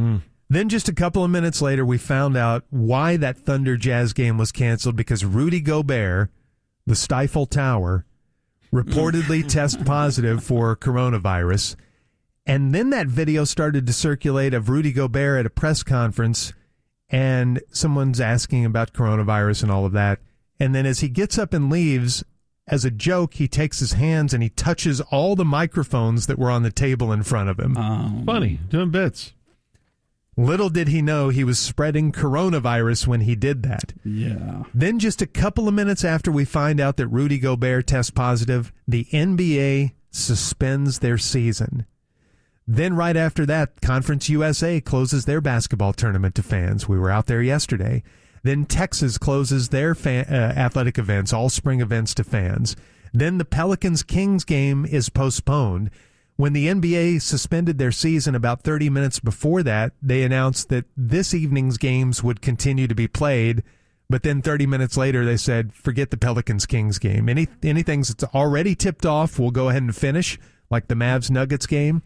But the Pelicans-Kings game was postponed. Apparently, the referee in that game had worked the Jazz game earlier this week. Okay. I think that's why they said, okay, that's it for this game. Then we had the weird scene in college basketball where Nebraska head coach Fred Hoiberg was taken to the hospital. In the video of him on the bench, he looks awful. He still went out there and coached. And a lot of people are saying, why did you do this? It turns out he tests positive for the flu, but he didn't know that at the time. No. He's putting everybody in danger by going ahead with all these symptoms and sitting on the bench and talking to the staff and the players and being that close to the fans. That was crazy. Then a couple of minutes after that, the Big East closes their tournament to fans. Baylor suspends their spring football and recruiting. Oklahoma officials arrive a few minutes later to test all the Jazz players for coronavirus. The WAC suspends their tournament. The G League is suspended. And then we are where we are today. With all of these events being, for the most part, suspended, we're now facing the question, what going forward do we suspend? Do we cancel the NCAA tournament? Is it going to be completely canceled? I think so.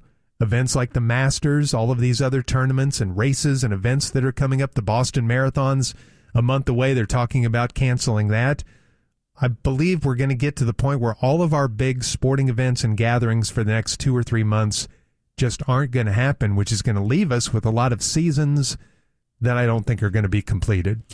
So wonder when is the optimal time to cancel? If you cancel too far out in advance, 2 months out, then what if it's plateaued by then and you're like, well, but now we can't restart it back up because we've canceled all our vendors and that. And then if you let it go on too long, then you're losing a lot of money if you're still preparing for an event that gets canceled a few days before it. I think that's why most of these events will follow the NBA in that you suspend your season. Mm-hmm. So you're not completely canceling it. It's just been suspended with the possibility of picking it up at some point in the next 2 months. But yeah, like South by Southwest canceled everything. Right. About a week out. Mm-hmm. Other bigger events, you'll probably want to give it a little more notice, but I would think within a month you're probably safe to cancel anything. Yeah. Other than that, you suspend it. Yeah. Well, it was certainly a bizarre scene at the AAC last night. We'll hear some of what Mark Cuban had to say here in just 3. 7:54 on the ticket. You got the morning Musers, the morning after the NBA suspends its season. It was really strange watching that last night. As you could tell, fans were talking to each other. The reaction of Mark Cuban, baseline. I can't imagine what that was like being at the arena last night. And I don't think they made any sort of official announcement over the PA, so you're just by word of mouth as to what was going on and why Cuban kept going over to the bench and watching. And at one point, they stopped the game. Do you think they thought about stopping that game last night and just ending it right there? Yeah, for sure. Wow. That was one of the questions they asked Rick in the post-game press conference, and he said that he thought that the game should have been completed. And I guess I understand that. Everybody's already there and you're 2.5 quarters in. I guess I get that, but I also would have understood if they had just called it off. I mean, everybody was already there for the Thunder Jazz game. Right. They were about to throw the ball in the air and they called it off. Yeah, quite the surreal scene last night. And yes, when Mark Cuban found out, you could see him, the cameras caught him on his phone, and he flies back in his seat, and he can't believe that the NBA has suspended the season. And it all came down so quickly. There were a few people, because of everything that we just went over in that timeline, that had unfolded from noon on. There were a lot of reporters that before the Mavs game tipped off were saying this is probably the last Mavs game of the season. Or at least they were saying this is probably the last Mavs game in front of fans for the season, because by then the Warriors had already said no more fans the rest of the way. Mm-hmm. So you were bracing for the fact that things were going to change a lot in the NBA from here forward. You didn't know that an hour and a half later the NBA was going to suspend the season. You didn't know what was going to happen in Oklahoma City at that Thunder Jazz game. But there was a weird feeling in the air, and even the network announcers were talking about that as they're previewing the game. Like, there's just a weird vibe here. Yeah. And you asked how much of the arena, how much on the staff, the players on the bench, how much did they know or when did they know? My guess is today, with your phone in your hand constantly, everybody knew pretty much instantly. Yeah. You know, like Mark true. Cuban. Mark Cuban found out, and then Tom Rinaldi found him during the next time out. Yeah. And Cuban said, yeah, the players on the bench, excuse me, God, I hope I don't have it. Uh-oh. The players on the bench know. You know, like Rinaldi said, are your players aware of what's going on, that the NBA season has been suspended? And he said, oh, yeah, they're all talking on the bench. Maybe one or two of the guys on the court don't know. But yes, everybody knows. Everybody in the arena knew. And when they were taking the shots around the arena of all the fans on their phones, I think everybody found out within 5 or 10 minutes. Yeah, probably so, the way news travels now.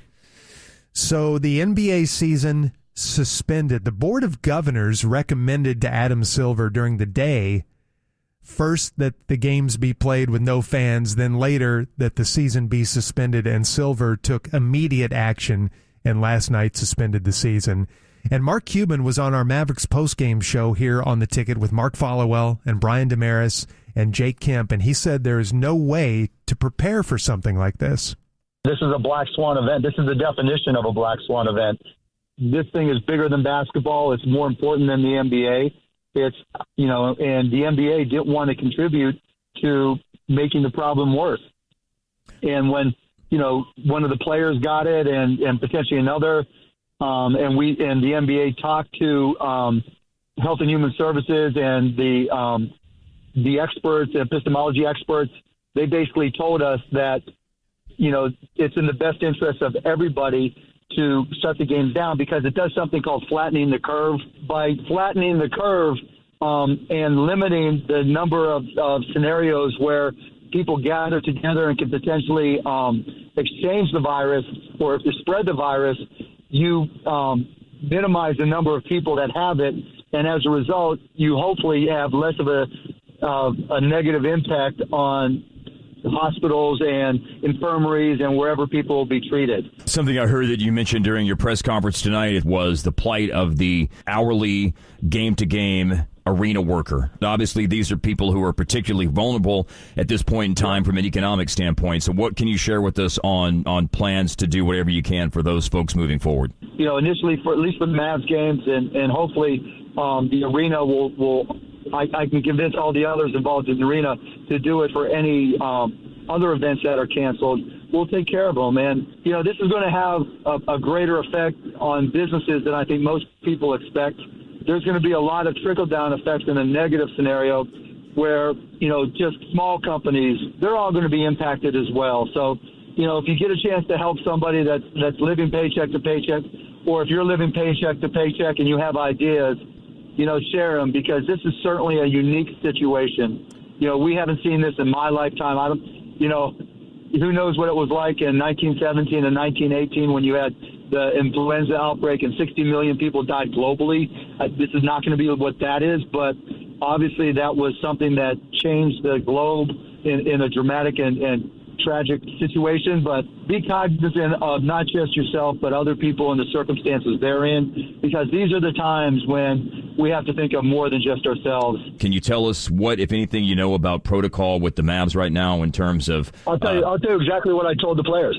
I said, look, this is bigger than us. This is not a lockout situation or an end-of-season situation. They have to stay in Dallas.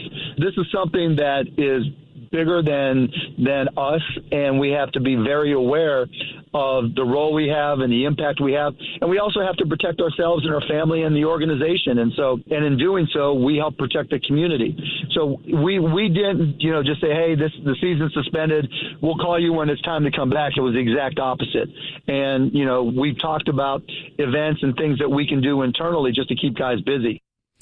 That's Mark Cuban, the Mavs owner, on our postgame show last night here on The Ticket with Jake and Mark and Brian. And he brought up a couple of very interesting things. Number one is the flattening of the curve, and that's what you heard talked about a lot last night. Mm-hmm. That's why they're shutting all of these sporting events and concerts and gatherings down. Because if we don't, and it spreads quickly, then our medical system is overloaded. And as one health official said last night, we're not going to stop this virus from spreading. It is going to spread. But what we can do is slow it down so that our ERs aren't overrun, so that we can actually handle all of this, plus everything else that these ERs handle on a daily basis, accidents and heart attacks and all of that. He says if the curve spikes, we're not going to be able to handle it. We're the number one country in the world, and we have the best medical care in the world, and we have the best hospitals and all of that, but they can only handle so much. Yeah. I thought Cuban did a good job last night on our postgame show, seeing his interview on ESPN with Tom Rinaldi. From the owner's perspective, what his day was like yesterday, and then at the end just saying, I don't know, I got to talk to my wife to see if we're going to send our kids to school tomorrow. You know, just the human element of that. I don't know what we're going to do next. And we're going to get into that coming up at 8:10, just how the trickle down, as Mark was talking about, the economic trickle down, which he's concerned with within the Mavericks organization, all the hourly workers. You know, it's the balance of, we want to keep everybody safe, so we need to shut everything down, but we also need to kind of keep the economy going, and there are a lot of people that depend on their daily wage that they just can't shut everything down, so you have to balance the safety and health of everybody with the survival of everybody from the economic front. Right. There are a lot of people that'll be fine for 2 or 3 months, but there are a lot of people that are living day to day, and they need that income to survive, so it's a balance of survival, health versus economic. We're going to get to that and how it's going to impact our daily lives coming up here in just a few minutes. But back to the sports world. So the NBA has suspended its season. We expect that today the NHL will announce the same thing. I am expecting Major League Baseball will announce the same thing here at some point, because they've already announced that, for example, the Rangers-Mariners opener in Seattle's got to be moved. So even if they start their season on time here in 14 days or so, I can't imagine that they're going to be playing in front of fans. But I also can't imagine that they're going to be playing. If the NBA's not playing, the NHL's not playing, tennis isn't playing, golf isn't playing, I can't see that baseball's going to play.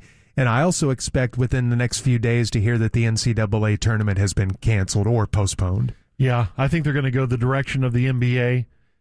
Baseball right now, don't they have a question? I heard one of the Rangers address this yesterday. One of the big things about spring training, your access to the players. You're a fan out there. They sign autographs for real. That needs to stop right now, right? I would think so. I mean, I would guess that the players individually will stop it, right? Yeah, and I'm thinking that you have to continue spring training, I guess, but I don't know if fans need to be there. I'm going out there next week, and I'm fully planning on them canceling spring training. Yeah. Like, I've already got it made up in my head that I'm probably not making that trip. I think you're right. Yeah. They are kind of quarantining the Jazz. You know, Rudy Gobert tested positive last night, and they shut down that Thunder Jazz game. So both teams had to stay at the arena. Yes.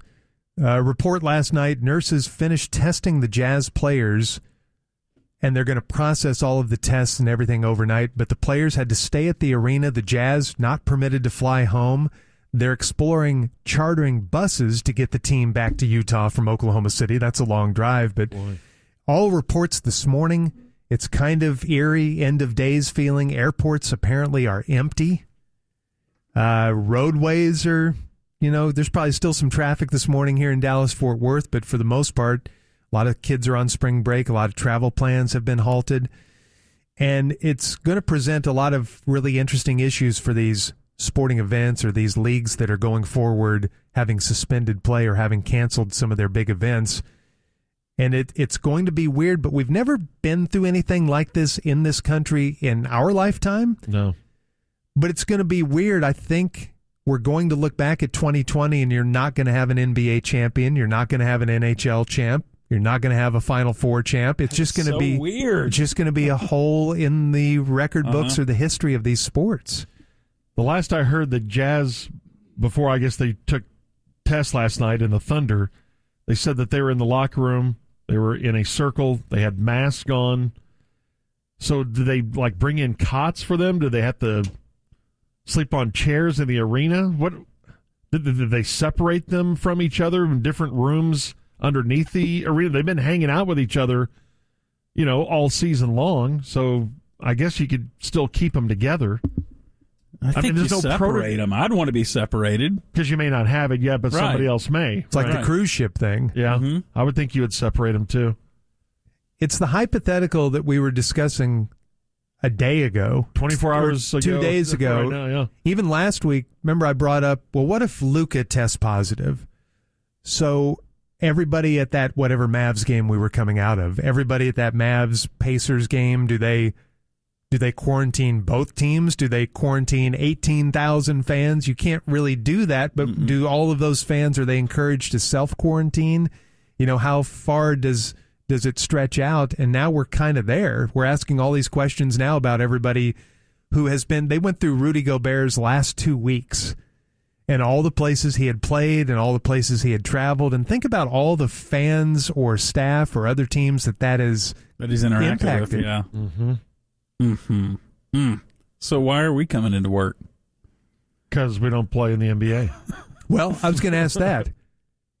Who's the first person in Cumulus Nation that's going to test positive for COVID-19? Because it's probably going to happen. And when it does, do we come into work?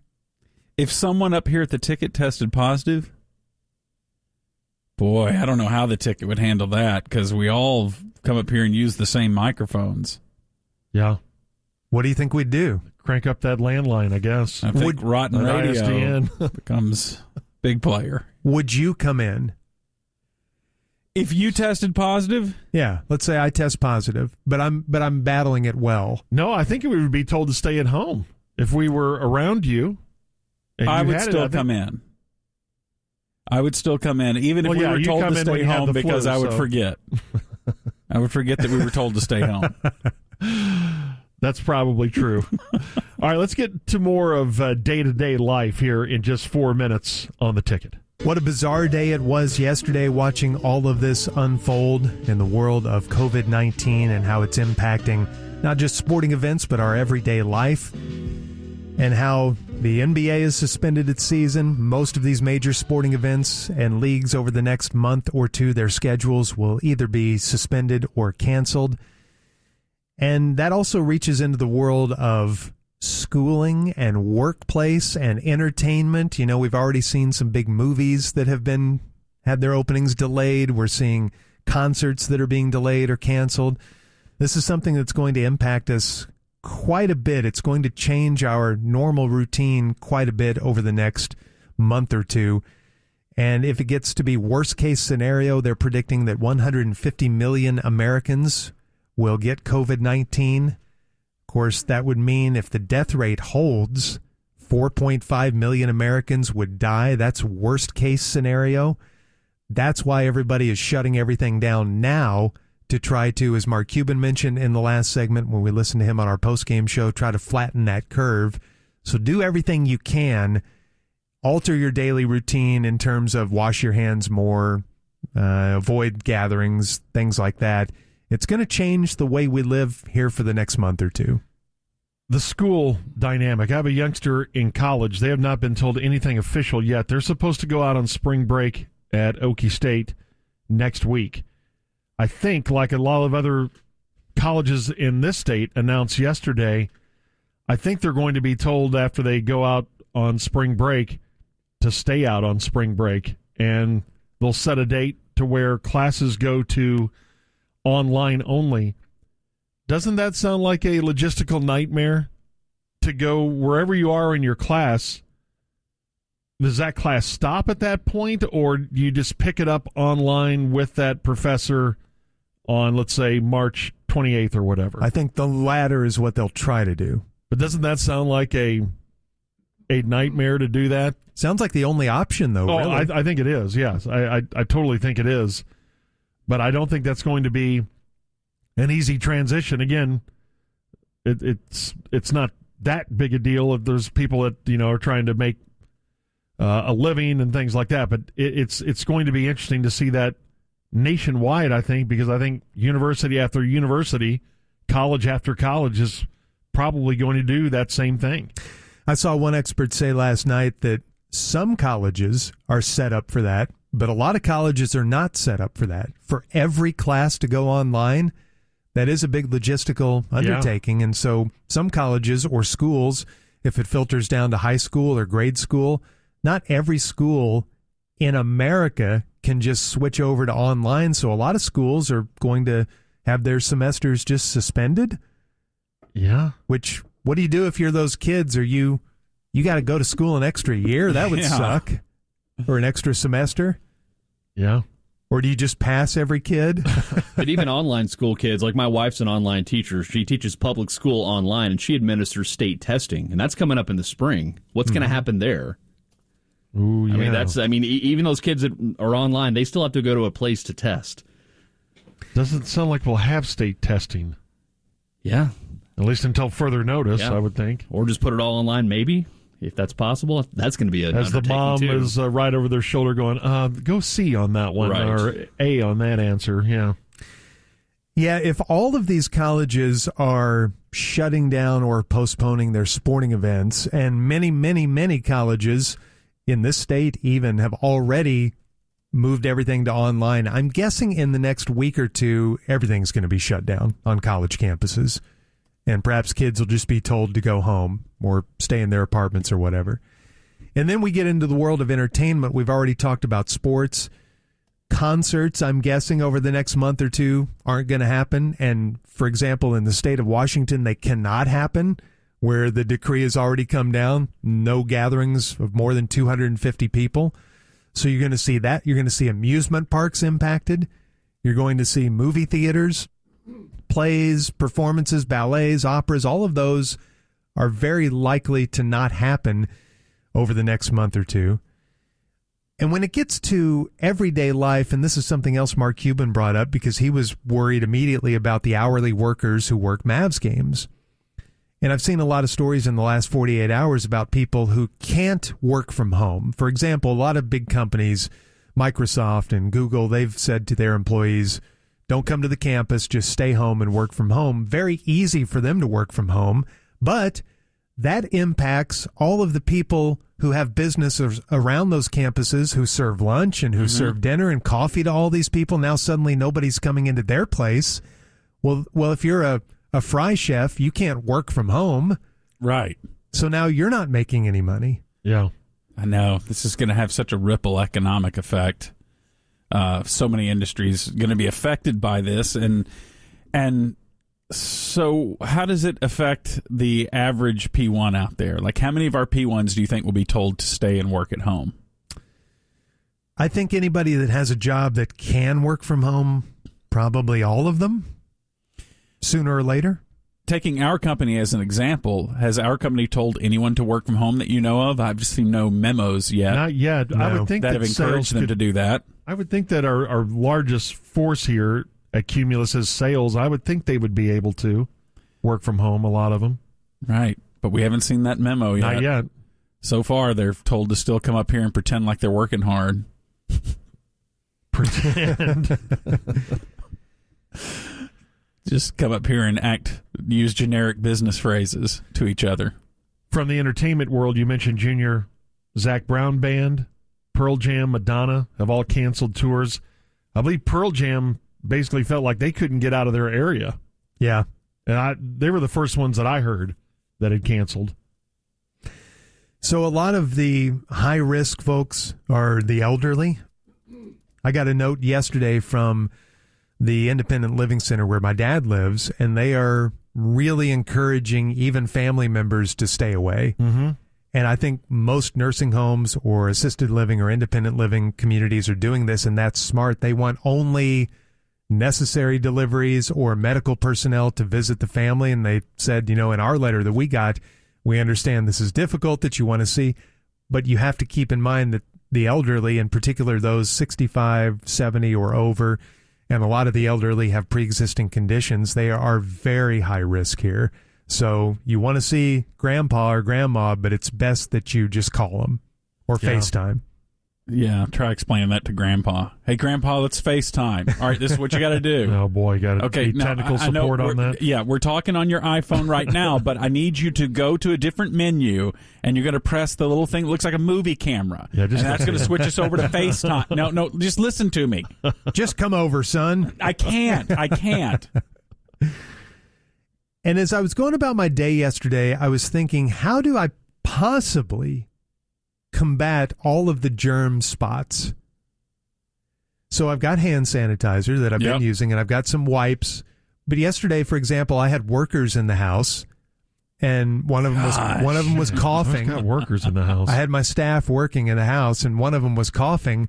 And so I'm like, do I have to watch him and then hand sand and wipe every place that he touches? Yes, and stay out of his 6-foot cloud of disease. Then my mail arrived, and I thought, well... you ordered a mail this time. I thought, well, what do I do with all of this? Because you don't know if the letter carrier is COVID-19 positive. I know. But then you're grabbing all of the mail that they just delivered to you. Do you have to disinfect your mail before you open it? You will paralyze yourself. I know. If you think about all of it. I worry about a little bit of that stuff. I thought about it on the mail thing. I got a package delivered from China. What'd you do? I may have just left it on the front porch. I may have left it out in the sun for the sun to kill all the COVID-19 on it. You punt it into the street. No, I didn't. That's not the way to battle COVID-19. With protective gear on your foot. Yeah, we heard from a P1 mailman yesterday, and that's kind of a weird job right now. I wonder if the post office will tell them to just start wearing gloves or something if they're hand delivering stuff to people. Yeah. Just to put everyone's mind at ease. Mm-hmm. All right, I think this is going to be really helpful. This is from the Stanford Hospital Board. And this is everything that we know about coronavirus and how to handle it and how to avoid it and what the symptoms are and everything. So this is pretty detailed, and this is, I think, the best summary of it. If you have a runny nose and sputum, which is always a gross term, you have a common cold. Coronavirus pneumonia is a dry cough with no runny nose. Okay. This new virus is not heat resistant, and it will likely be killed by temperatures of just 80 degrees or warmer. It hates the sun. Gordo, as you just mentioned, put your package in the sun. That's what I do. The great disinfectant. So that's going to help us here come April and May, right? Yes. That's what everybody's been saying, that once it's summertime, that'll help reduce the spread. If somebody sneezes with it, it takes about 10 feet before it drops to the ground and is no longer airborne. Wow, I was thinking it was 6 feet. So if you hear a sneeze, run. Just to make sure you're out of range. Yes, scream and run. Yeah, screaming is very effective. If it drops on a metal surface, it will live for at least 12 hours. So if it's a non-porous surface like metal, it lives a lot longer. If you come in contact with any metal surface, wash your hands as soon as you can with a bacterial soap. On fabric, it can survive. It's a virus, though. This is what the Stanford Hospital Board says. Can argue with them? Okay, I'm sorry. All right. So very sorry. On a fabric, it can survive for 6 to 12 hours. Normal laundry detergent will kill it. 6 to 12 hours? On a fabric. That's the most porous surface of all. Yes. And it's surviving almost as long as as long in the high end of a steel. Metal surface is minimum 12 hours. Oh, okay. Fabric is 6 to 12 hours. Gotcha. Drink warm water. That's effective for all viruses. Try not to drink liquids with ice. What? I've heard that too. Wash your hands frequently, as the virus can only live on your hands for 5 to 10 minutes. But a lot can happen during that time. You can rub your eyes, you can pick your nose, and so on. You should also gargle as prevention. A simple solution of salt in warm water will suffice. They say can't emphasize enough, drink plenty of water. The symptoms: it will first infect the throat, so you'll have a sore throat lasting a day to 2 days. Huh. The virus then blends into the nasal fluid that enters the trachea and then the lungs, causing the pneumonia. That takes 5 to 6 days. Huh. The pneumonia comes with high fever and difficulty in breathing. The nasal congestion is not like the normal kind. You will feel like you're drowning. Oh. It's imperative that you seek immediate attention if it gets to that point. Advice from Japanese doctors treating COVID-19: everyone should ensure that your mouth and throat are moist, never dry. Take a few sips of water every 15 minutes at least. Why? Even if the virus gets into your mouth, drinking water or other liquids will wash them down through your throat into the stomach. Once there, your stomach will kill the virus. There you go. So it's only really the lungs that you get infected. Right. If you don't drink enough water more regularly, the virus can enter your windpipe and into the lungs, and that's very dangerous. They say the new coronavirus may not show signs of infection for many days. How do you know if you're infected? By the time you have fever and or cough or go to the hospital, the lung is usually 50% fibrosis, and that means it's too late. Hey. You'll have it. That doesn't mean you'll die from it, but that means you have it. Some experts provide a simple self-check to do every morning. Take a deep breath and hold your breath for more than 10 seconds. If you can complete this successfully without coughing, without discomfort, stiffness, or tightness, etc., it proves there's no fibrosis in the lungs, basically indicates no infection. So in critical times, they encourage everybody not only to wash your hands and do all of that, but to self-check every morning. Okay. Success. I just passed it too. So all of that is from that loud. the Stanford Hospital Board. That's their latest on coronavirus. Interesting. Well, have you found yourself washing your hands more? Oh, of course. I'm a hand washer, though. I am a frequent hand washer. I don't think I have been until the last week or so. I mean, I have been after, going to the hell room and what is that? Or before you have a meal. But what's the hell room? I don't know if I just arbitrarily said, I think I'll wash my hands right now. During cold and flu season, I'm always a big hand sand guy. Mm-hmm. I have a little squirt thing in my car. If I go to a public place, I'll get in the car and I'll hand sand. Yes, I've been more vigilant about that in the last week. So I got into a conversation with P1 Shane via email yesterday, and we were talking about what to do in a public bathroom. And we both agree, and I feel bad because people are going to see me, and they see me leaving a public bathroom sometimes without washing my hands. Uh-oh. And that's because I'm immediately hand sanding. But you should wash your hands. I think that's better. This is his point. He says his goal is to never touch one thing in a public bathroom. Mm-hmm. And I said, yeah, I kind of have always had that too. Like, I think it's probably the most germ-infested place that we go. Right. But why do you want to touch the handles and the... Because there are ways to not touch anything in a bathroom and still wash your hand. You can go up... The only thing you should touch is the handle to turn on the water. And then you wash your hands. Mm-hmm.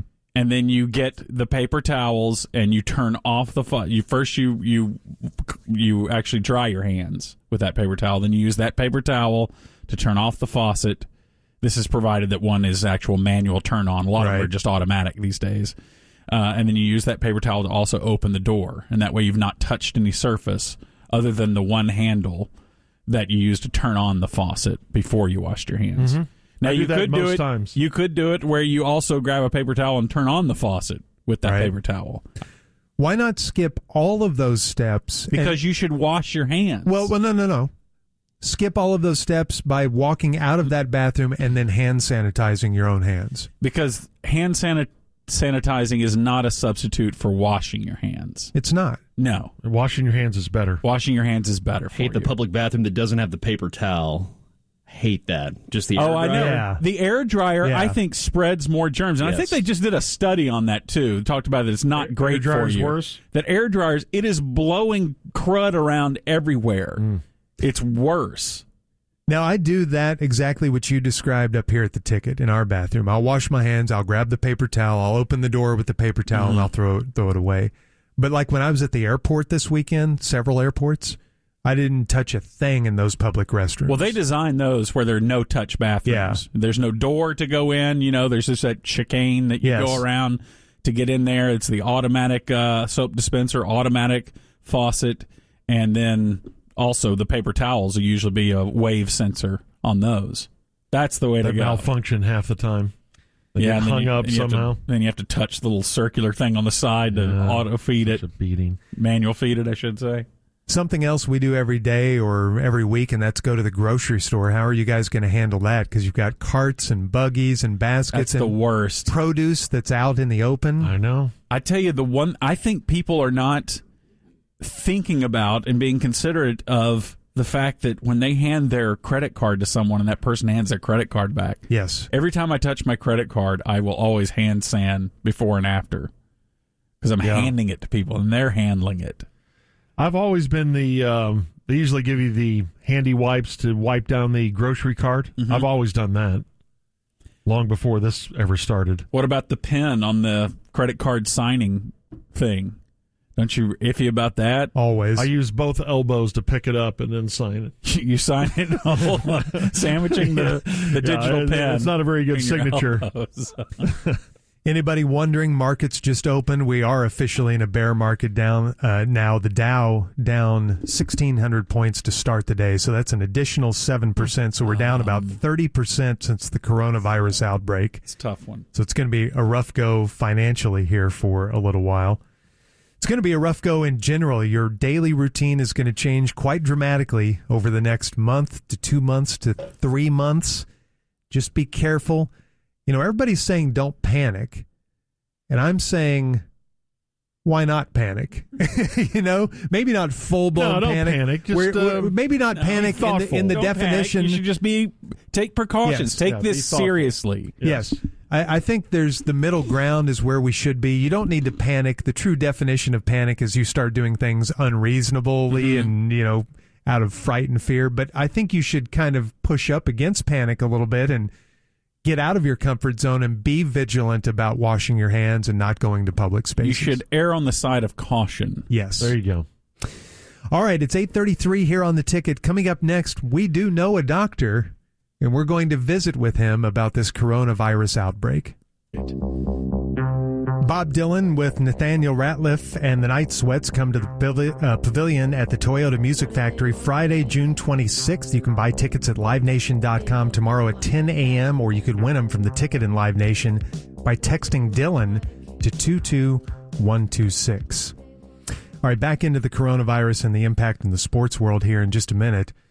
But we do know a doctor. He's not a medical doctor, but he is a doctor, and I think he's going to have a lot of good advice on how to deal with the psychology of a pandemic, which this now officially is, according to the World Health Organization. Please open the door to the studio and welcome Dr. Carlton Maxwell. He, of course, teaches psychology at the University of Texas at Dallas. And I believe maybe they've suspended classes as well. I'm not sure, Dr. Maxwell. I don't believe they have just yet. Good morning, Craig. Good morning. How are you? Good morning, George. Good morning. I'd like to say good morning, George. Good morning. Well, you seem very chipper this morning.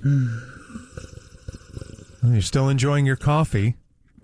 Oh, yes. Oh, that's good coffee. I like it black. Yes, you do. Okay. Yes, it's a real pick-me-up. It wakes me up in the morning.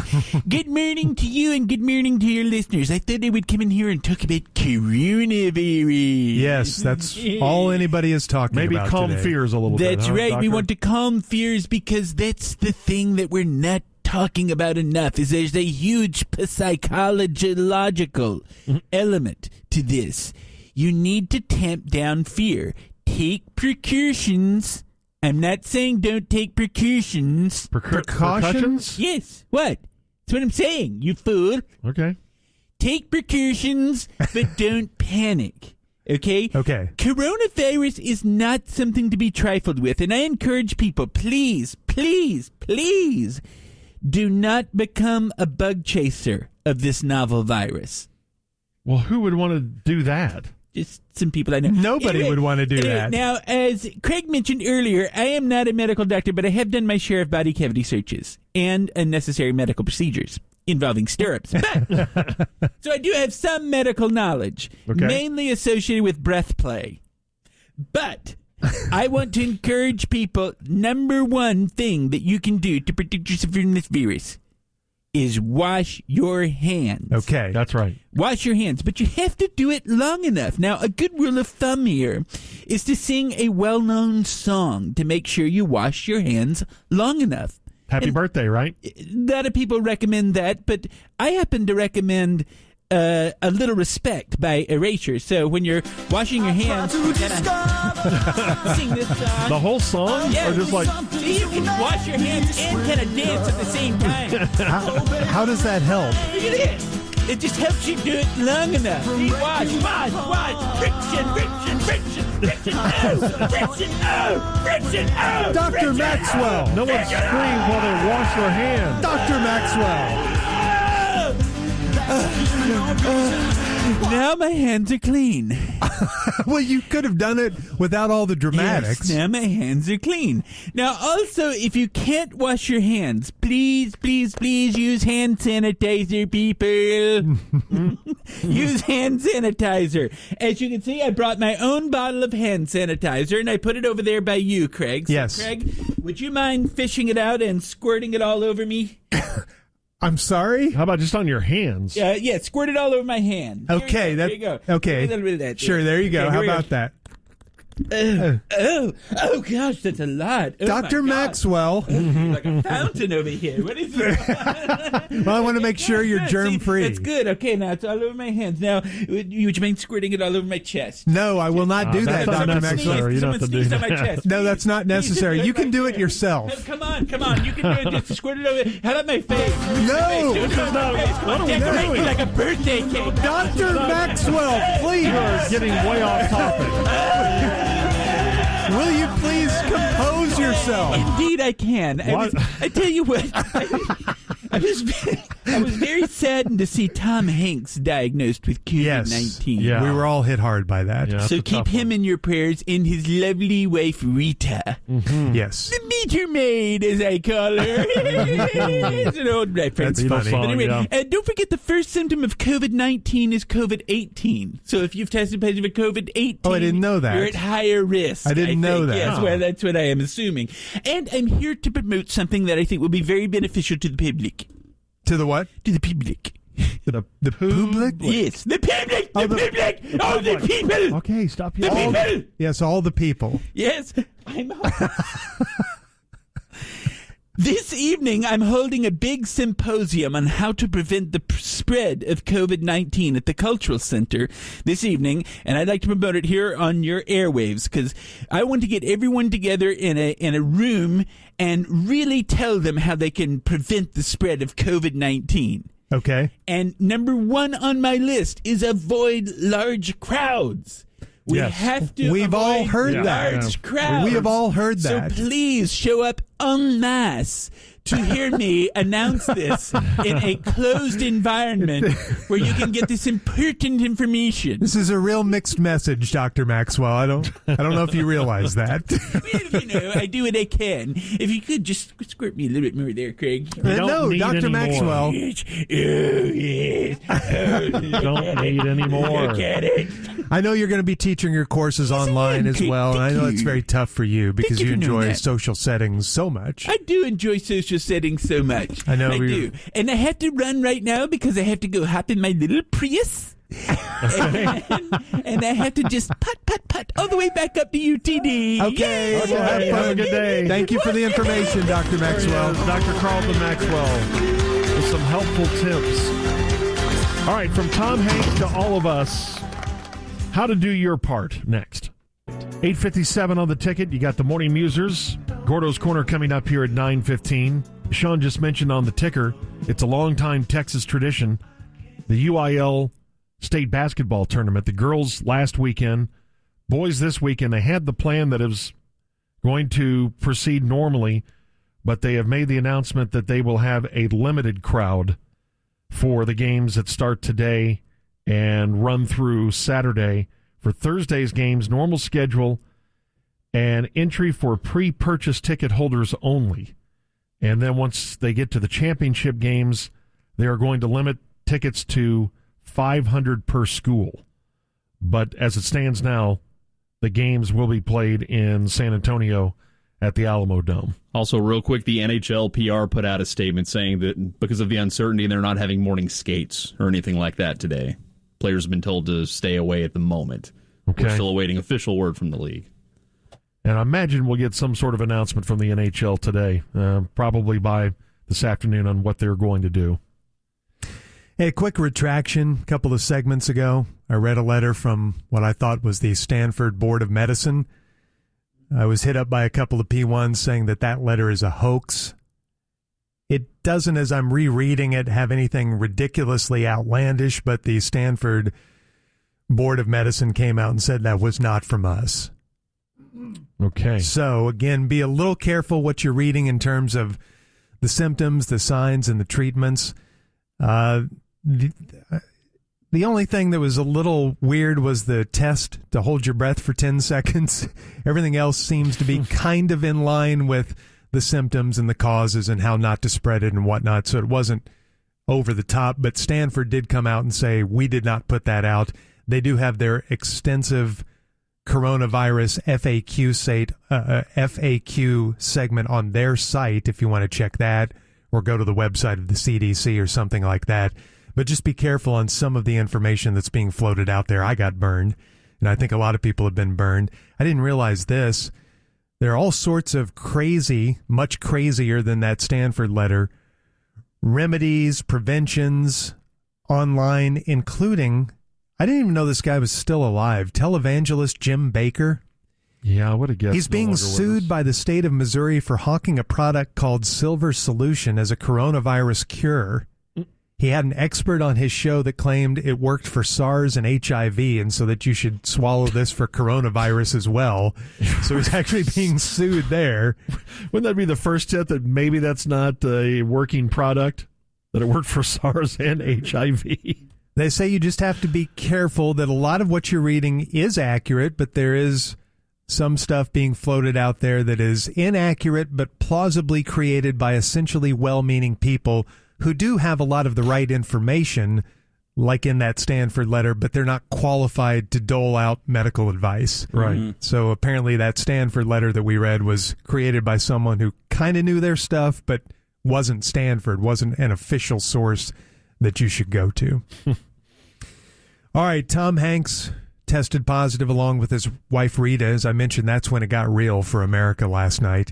Get real. And you're thinking, if Tom Hanks, our most trusted figure in America, can test positive, well, then it could happen to any of us, right? Tom Hanks and Rudy Gobert, it could happen to any of us. So as we've talked about this morning, you should take the simple precautions of washing your hands, avoiding big public spaces, avoiding shaking hands, keep the 6-foot rule, all of that.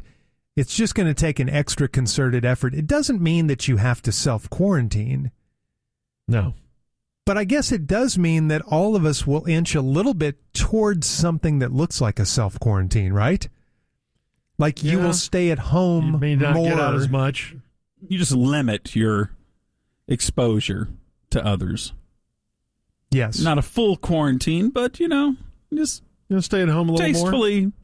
Tastefully avoid gatherings. Hey, using it as an excuse to get out of parties that she's trying to drag you to. That you don't want to go to. Yeah, St. Patrick's Day, the parade and the festivities got canceled yesterday, the traditional Greenville Avenue celebration, which is always one of my favorite days. About 2 days ago, and we always go down there and hang out and see friends and whatever, but about 2 days ago, I made the decision not to go down into the madness. Mm-hmm. I thought, with the whole thing spreading, maybe we just have a yard party or something. But you don't go down into the madness. And then, of course, 2 days later, it gets canceled. So I think I'd already 2 or 3 days ago started to make little adjustments like that in my life. Mm-hmm. We had the big handshake conversation early yesterday morning. You have a different thought on that today than we did yesterday? Well, I was against the handshaking yesterday even. Yeah. And I was determined I'm not going to let anyone force me into a handshake. And then Clifton finished his free throw competition, and reached his hand out, and I had to shake his hand. No, it's hard when someone extends their hand. I know, it is. It's hard to leave them just hanging there, but I think now it's at least out there enough where you can go, hey, elbow, okay. Mm-hmm. Or just hi.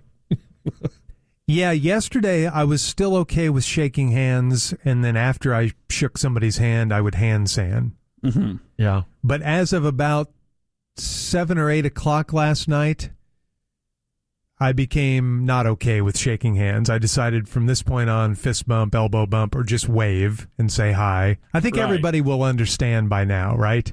Yes. Yes. Yeah. Yeah. Like yesterday, it was still a question mark. Today, I think everybody gets it. Yeah. I think so, too. I think we overshake hands to begin with. As a culture, we're just... Yeah. Corby said do away with it. Did he? Good. I'm glad someone finally said what needed to be said. To say what needed to be said, and yet I enjoy shaking hands. What? I do. Why? Like if I don't know if someone has accomplished something, or if you haven't seen them in a long time, there's nothing wrong with the good handshake. It just seems weird. Why do we do that? I don't know. It's just hey, you got that promotion? Hey, formally put it here, son. Why is that so important to do that? It's just a cultural tradition. We have to do it. It does why seem not like just, hey, congratulations. Seems like an icebreaker to me. It's a good icebreaker. It's a good icebreaker. Breaks down the physical wall. If we need more physical walls. If you've actually accomplished something, don't you like it if someone comes up to you and says, hey, congratulations?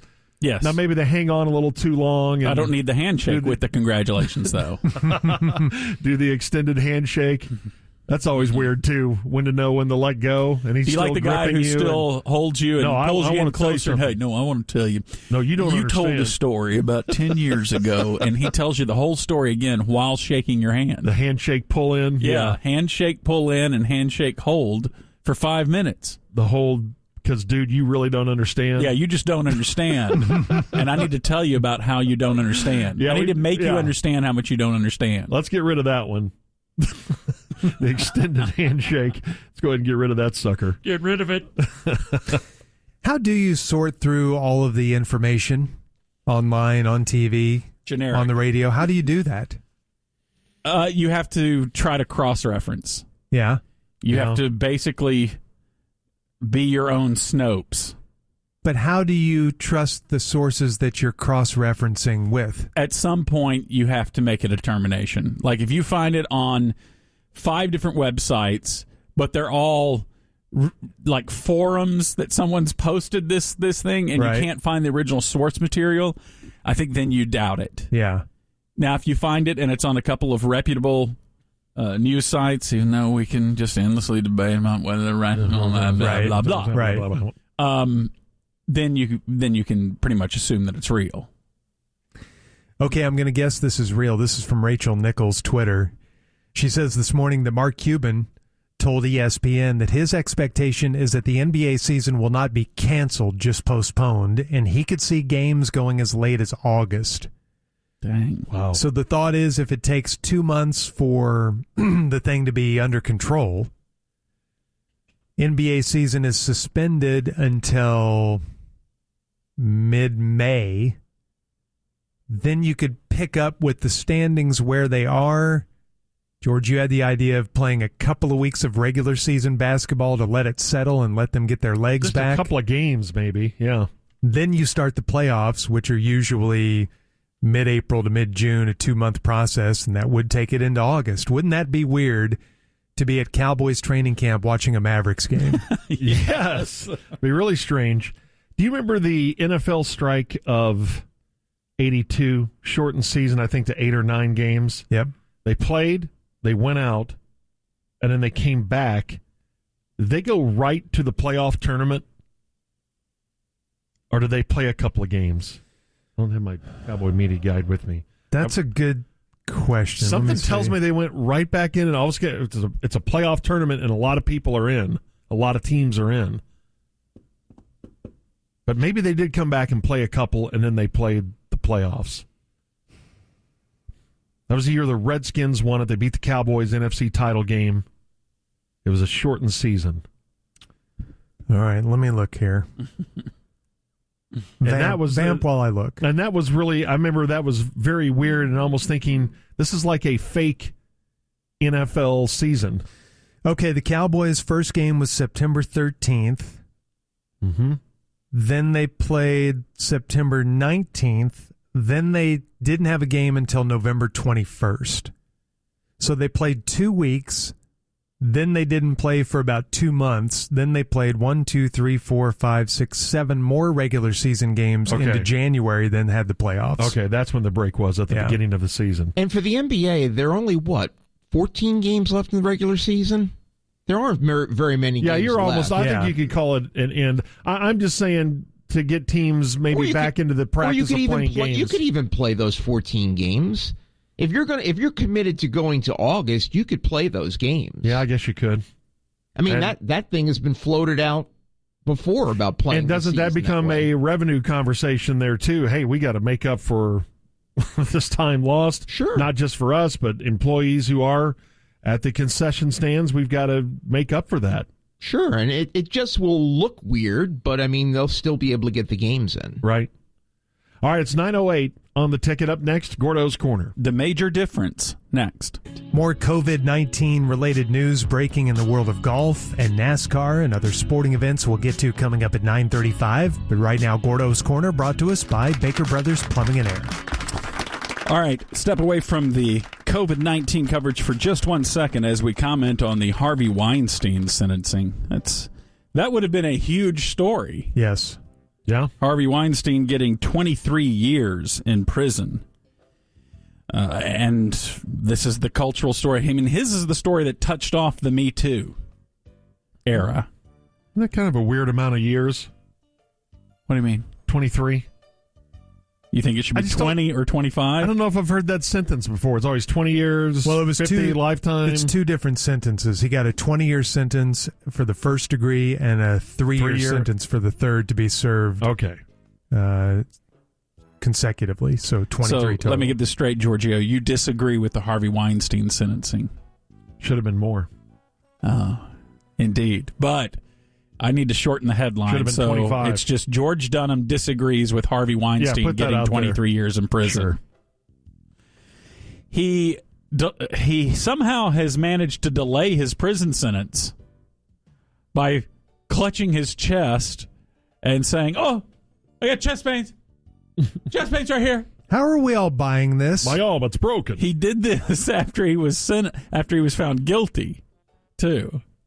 He had to go to the hospital. At that very moment, he had to go to the hospital. This is a guy. Now he gets sentenced and he does the same thing. He's on a fake walker, number one. He doesn't need that. And now he's faking chest pains to avoid going to jail. And we just let him get away with it. Let him get away with faking it. We're not going to let him get away with it. We took him to the hospital. Yeah, but we're ripping him. So we're not letting him get away with it. This show is not letting him get away with it.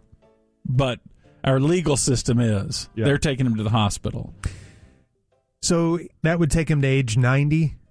Mm-hmm. He ain't making it. Will he make it? No way. Mm-hmm. At the rate he's faking it, he'll be dead. He'll be fake dead by next week. He was taken to the hospital, and I guess he was shown. There were some pictures of him in that hospital. And it looked like he was enjoying a armchair and watching TV. They showed him at the hospital before last time he was there. So he likes that hospital a little bit better than prison. What do you think it's going to be like for him in prison? Is he going to be in isolation so that other people can't get him? Do they throw him in gin pop? What's going to happen to him? Do you think that any other prisoners care about Harvey Weinstein? Yeah, he's a big famous name. For some reason, I just think they're not going to care about him. Really? Yeah. Yeah. I mean, do you think the guys in prison are following the outside world? They don't care about that to that degree. Any multi-hundred millionaire that's thrown in prison, I think he becomes a target. He is not a multi-million. I don't think he has any money. Okay, but at one time he was at the top of his industry. He was making tens of millions, right? Right. Mm-hmm. So doesn't that make you a target in prison? I just think that prisoners don't care about that stuff. I mean, I just don't. It's not a I don't know that the prison world has been following the Me Too. Right. No, I'm not saying that they're going to make life hard for him because he's the guy that started the Me Too movement. I'm saying that they're going to... because he's famous. He's famous and he's wealthy and he looks like a potential punching bag, right? He's like this evil figure. Look what they did to Dahmer in prison. They rammed his head into a toilet. I think that they had heard of Dahmer. They've heard of Weinstein. Not as many have heard of Dahmer, though, that had heard of Dahmer. I think you're right about that. Thank you, George. Yeah. Which makes me question my point if I'm getting support from you, so I don't know. Okay. I don't think he's going to do well in prison. That's it. You think he has a target on his back? Yes. Okay. Look up his net worth. Okay. See what Celebrity Net Worth says. What do you if they've recalculated. If they give you a pre-Me Too figure or a post-Me Too. I saw a post-Me Too just a second ago. It said, we'll go ahead with yours, Junes. Yeah, CelebrityNetWorth.com says $25 million. Wow. The article said 50, but who knows after more legal fees. Telling you, that makes him a target. I guess he still does have a lot of money because how many lawsuits have been won against him? Not many, right? Yeah, has he done But it's coming. It's going to happen. The civil cases haven't even been out there, have they? Okay, a couple of COVID-19 quick hits. Stock market opened today. Didn't go well. Had to suspend trading again. It opened down 1,700 points, and it plunged so fast that it hit the circuit breaker again. It was triggered just 5 minutes into today's session. Yeah, if it drops 7%, they halt trading for a while. Right. That's what I'm saying about a long time out. If we didn't know it's just going to keep dropping, let's just extend the timeout for a while until we get some things figured out. So you're saying that we ought to suspend the stock market for a few weeks? Yeah, just whenever we think that things are coming back. Whenever the NBA dribbles again, right, we'll bring the stock market back up. Yeah, sounds good. And, of course, Trump announces this ban on travel to the U.S. from Europe. And it's caused some confusion over there because Americans over there traveling are trying to panic and get back into the country before this deadline, which happens tomorrow night at midnight. Is that tomorrow night or Saturday morning? Tomorrow night at midnight is the beginning of Saturday morning. Yeah, which starts Saturday morning at midnight. And people in those airports are so desperate to get back to America. There are reports of travelers offering up to $20,000 for a plane ticket to get back into America. Wow. Like buy somebody else's or to the airline? This makes it, I'm not sure, because you can't just offer an airline $20,000. No, they have a seat or they don't. Yeah. Americans pay. Oh, this says Americans have paid as much as $20,000 for last-minute flights. That can't be possible. No, how would the airline get away with that? Would you do that if you were a wealthy American and you knew that your country was closing for 30 days, possibly longer, because you don't know how the pandemic's going to go? Or would you take your chances in Paris? You're probably doing the math and thinking, well, if I stay in Paris, I may have to spend $20,000 anyway on hotels and cabs and whatever else. I think you do everything to get back home. You just put it on my credit card. I'll default on it later. Yes. Mm-hmm. Yeah. $20,000 for a plane ticket back into America. I think I would go to England and then take my chances with the British Old Blue to try to make it across the Atlantic. What's the British Old Blue? Like a 17-foot open bow, 80 horsepower outboard motor. To make it across the ocean? Mm-hmm. You're not going to make it.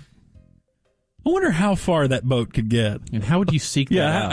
How do you get in fuel to... I'm going to buy a couple of extra gas cans. Hey, wait a second. Why have I never thought about this before? What? Where are those boats refueling across the ocean? I mean, they can carry enough fuel to get all the way across? Oh, yeah. Easy. Seeing how big they are? That seems like a lot of fuel. They can't be that efficient. You mean to tell me those motors are so efficient they don't burn through fuel? Yeah, I'm sure that takes a lot of fuel, but like Junior said, those things are huge. I know, but when you...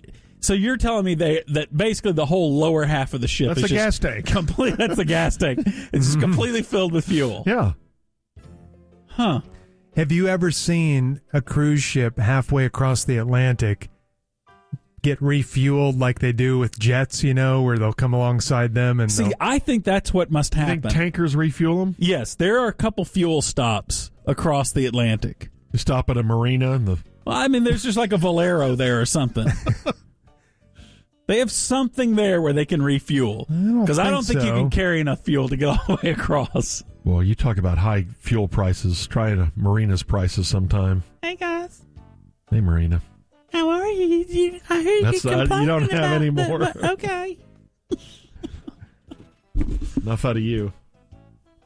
Or are all cruise ships solar powered? Maybe someday.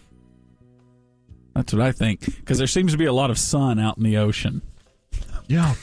And if you do run out of gas, you could always just row. Stick out the oars. Do cruise ships come with oars? Emergency oars. In a pinch. In a pinch, could you get a cruise ship across with everyone with an oar? Everybody would have to row. Yeah. What's the difference between this coronavirus and the 1918 flu pandemic, which was thought to be the deadliest in human history?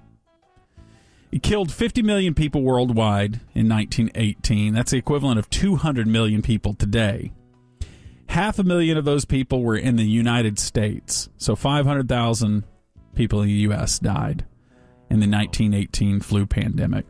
And it spread to every part of the world. The majority of those killed by that flu virus were in the prime of their life. Wow. In their 20s, their 30s, and their 40s. Older people did not really die of the flu back then. Huh. Yeah, it didn't hit them very hard. Wonder why. The theory is that flu virus was one that those older people had been exposed to decades and decades before. So they had some kind of immunity or resistance to it. Huh. But and that the people younger did not. people had not been exposed to it. Wow.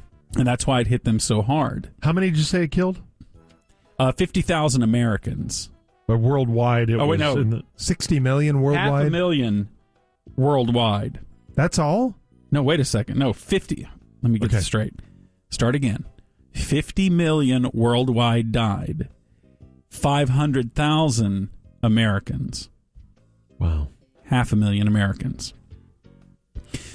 Also, back at that time, we didn't, we couldn't see the virus. We didn't have microscopes that could look at it closely, and we had little protective equipment for healthcare workers. We didn't have the supportive care with respirators like we have now. So it was a lot harder to survive something like that. It had a fatality rate of 2.5%. The 1918 flu. The worst of all time. Remember when the coronavirus started, they were putting the death rate at like 3.5% over in China. Mm-hmm. Now, when you look at South Korea, they've had a fatality rate of 0.65%. 0.65% in South Korea for coronavirus. So you want the exact update as of right now, death percentage? Yeah. Okay, give me a minute. Stand by. He's got to check with Blake. Yeah, we got to call up to the calculation room. Give me just a minute. So the Spanish flu, that happened right after World War I. So between World War I and that, that is 67 million people died worldwide. 17 million people estimated died in World War I. How did we... What was the world's population back then? 3. All right. After all that was said and done, there were only 3 people left. Life expectancy in 1917. What do you think it was? 40-something? This is in the U.S. Yeah. U.S. life expectancy in 1917. Boy, this is really crazy to me.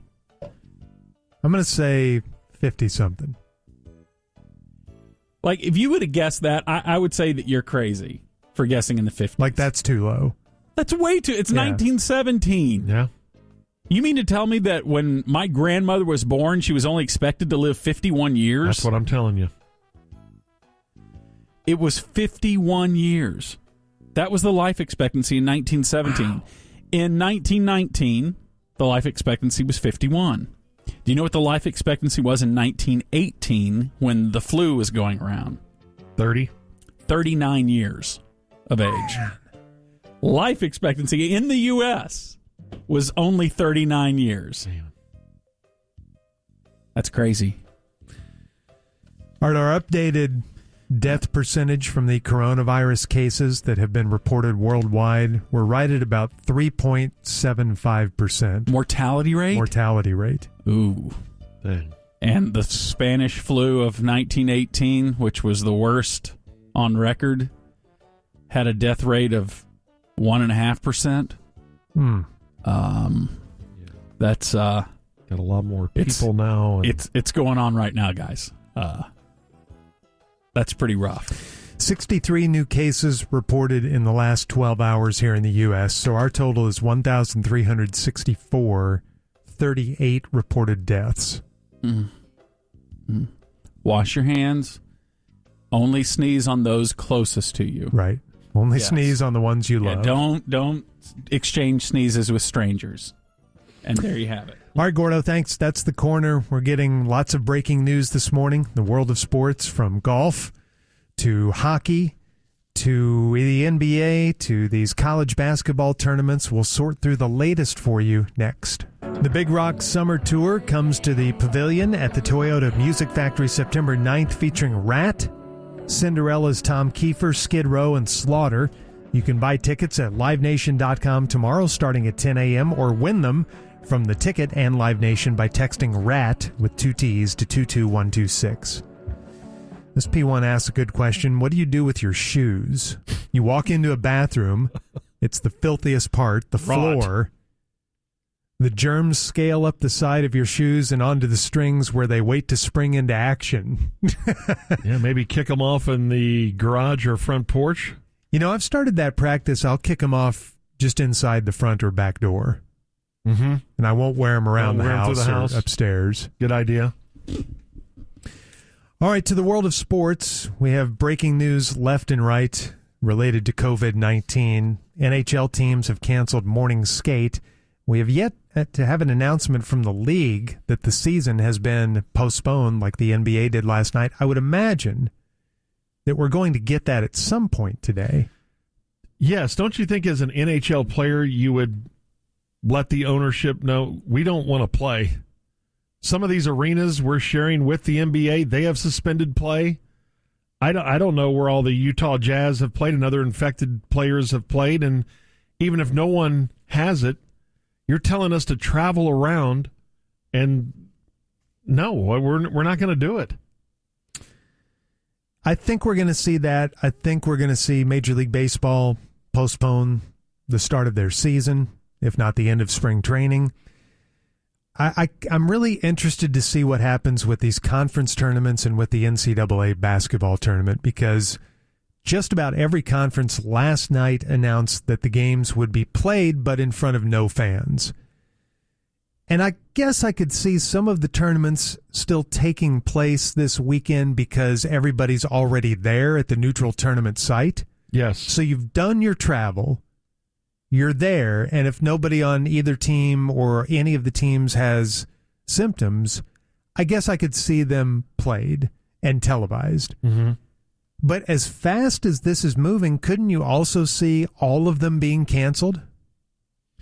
Yeah, just kind of like last night during the Maverick game where they almost just stopped it right there. Do you just stop it right here before the quarterfinals are played?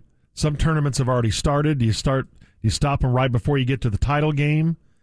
I would think conference tournaments that are about to have their title game, that I'm sure we have several tonight, you let them go ahead and decide it in case you come back. Maybe the NCAA tournament moves to May or June. Right. So you want to qualify these teams if you can. And, yeah, like you mentioned, they've already traveled there. I think they're going I think they're going to play out through Sunday. What these does conference that mean, tournaments. play out? I mean, they're not going to cancel them, and they will hold them and with maybe no fans or limited fans through Sunday, and then I think we're going to shut it down before we get to the big tournament. We're seeing so much shut down so quickly. I feel like a lot of these conference tournaments aren't going to happen, even in empty arenas. I think they're going to shut them down. Even if they've already started? Even if they've already started, yeah. I mean, they shut down an NBA game at tip-off last night, and they shut down another one right before tip, and in that arena, nobody had tested positive. So I think they're going to err on the side of caution and shut these down. Now, if you have a little longer to think about it, for example, we brought up the Masters not long ago. Alan Shipnuck, golf.com, tweeted this morning, I just got a text from an Augusta National member. I believe the tournament will be played, is what the member said. The member also said discussions are ongoing. Limiting patrons seems likely, maybe none at all. Closing practice rounds, canceling the par 3. Everything is on the table. Expect an announcement next week. I could see that. Golf seems like the sport that you could play in front of no gallery. It wouldn't matter. They got to be quiet anyway. Right. And it's outdoors, and the players are pretty far apart from each other, and as long as none of the players or caddies have tested positive, I could see them, I guess, holding these tournaments.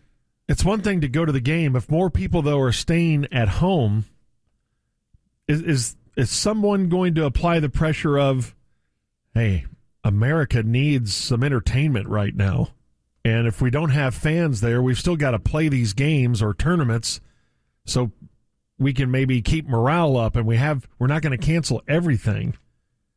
I wonder who's the first one to pitch that at the television networks, or maybe who knows, maybe even the government steps in and says, hey, if you can play, because we need a kind of a morale booster around here. I don't know. Maybe that discussion's never comes up, but I think it will be. And plus, from the television network, they're thinking, okay, well, if you keep it safe by keeping fans away, we still need programming. But I think what trumps that is, let's just take the Masters, for example, the athletes. What if you've got an athlete from Italy, from Australia, from Japan, all over the world there, and they say, wait a minute, I'm not going to travel, or you're holding the tournament? Isn't that unfair for the guy that lives in Atlanta compared to the guy that lives in Rome? Or you may say to those players, hey, you can't come here. But if you leave it open because we need entertainment or a diversion, isn't that unfair to make those players have to travel? Yeah, I think so. I think ultimately, I think the players have a great case, and I think they have the biggest voice here because they are the ones who are going to perform or not. And that's why I think all of these are going to be shut down or suspended, including this weekend's college basketball. All it takes is one coach or one player to say, no, this is a little too weird. We need to go home. And we do have another suspension just in, the men's tennis tour suspending for 6 weeks. We're underway. TPC, Tournament Players Championship, big tournament, and I don't see limited gallery there. If you have that, Shauna, I don't think they've limited the galleries there. I think it's you got a ticket, you're full in. Gallery. It's a full gallery. Yeah, that's what I thought. I'm going to guess that by the end of the weekend, we have almost nothing going on in the way of sports and entertainment. I think you're right, because it's not only if they're just canceling it out of the real reason, which is we were trying to limit the spread of this, but I think there's some social pressure now, too, that you almost kind of look bad if you don't cancel it. Mm-hmm. Because the other leagues and other sports are showing how serious they are about our public health. Then do you look kind of bad if you continue to have your event? Man, Hideki Matsuyama is 4 under through 6. Okay, off to a great start. Corona over here. Tournament Players Championship. All right, it's 9:48. Hang on, Norm. Hang on, Norm. Let's find out what they're doing from 10 to noon next. All right, we'll e-break tomorrow at 7:55. We had a rather large one on the hard line yesterday, or from 3 to 7 yesterday. So we'll give that a listen in the morning. Up next, it's Donovan and Norm back on the airwaves. Howdy, Norm. This is brought to us by Crest Volvo and Soda Weight Loss. Did you guys see the latest that just broke? Woj on ESPN tweeting, Donovan Mitchell is tested positive now for coronavirus. Well, there goes our show, Donnie. There you go. And Jazz players are saying that Rudy Gobert has been careless in the locker room, touching other players and their belongings. So who knows how many of them have it? Because he's young and he's stupid. Yeah. And that's what young, stupid people will do. Wow. It's like his bit the other day in the press conference. The mics and the phones and all that. That was funny on Monday. Until now, you've not very funny on Thursday. So, it's... Or Wednesday night, I guess it wasn't very funny either. How old is Rudy Gobert? 24, 25, 27, even that? Something like that. We've all done the stupid crap when you're that age, thinking, I'm invincible. Nothing can happen. But he is the Stifle Tower. Great nickname. That's an awesome nickname. That is great. Awesome. The Stifle Tower. The Stifle Tower. Unbelievable. How are you guys going to break it down today? Because he's French, Gordon. Yeah, okay. What was that? Because he's French. Got him after school special there. I'm all choked up about this, George. I know. I'm all choked up. We're going to talk about what to get ready for. We're going to go to the timeline of yesterday. We're going to go to the NBA. We're going to talk about the little ticket going forward in this situation. Mm-hmm. A lot of stuff going to happen. A lot of stuff to talk about. All right. Norm, Donovan, have a good one. Thank you. Thanks to Big Strong Jeremy. It's Mike music Fernandez. to wash your hands to. Yeah, I guess. And Sean Bass. For the great Gordo and Junior Miller, I'm Giorgio. We'll talk again in the morning at 5:30 on the ticket. It's a great song. Oh, baby, refrain from breaking my heart. I'm so in love with you. This is Sports Radio 96.7 and 1310, The Ticket.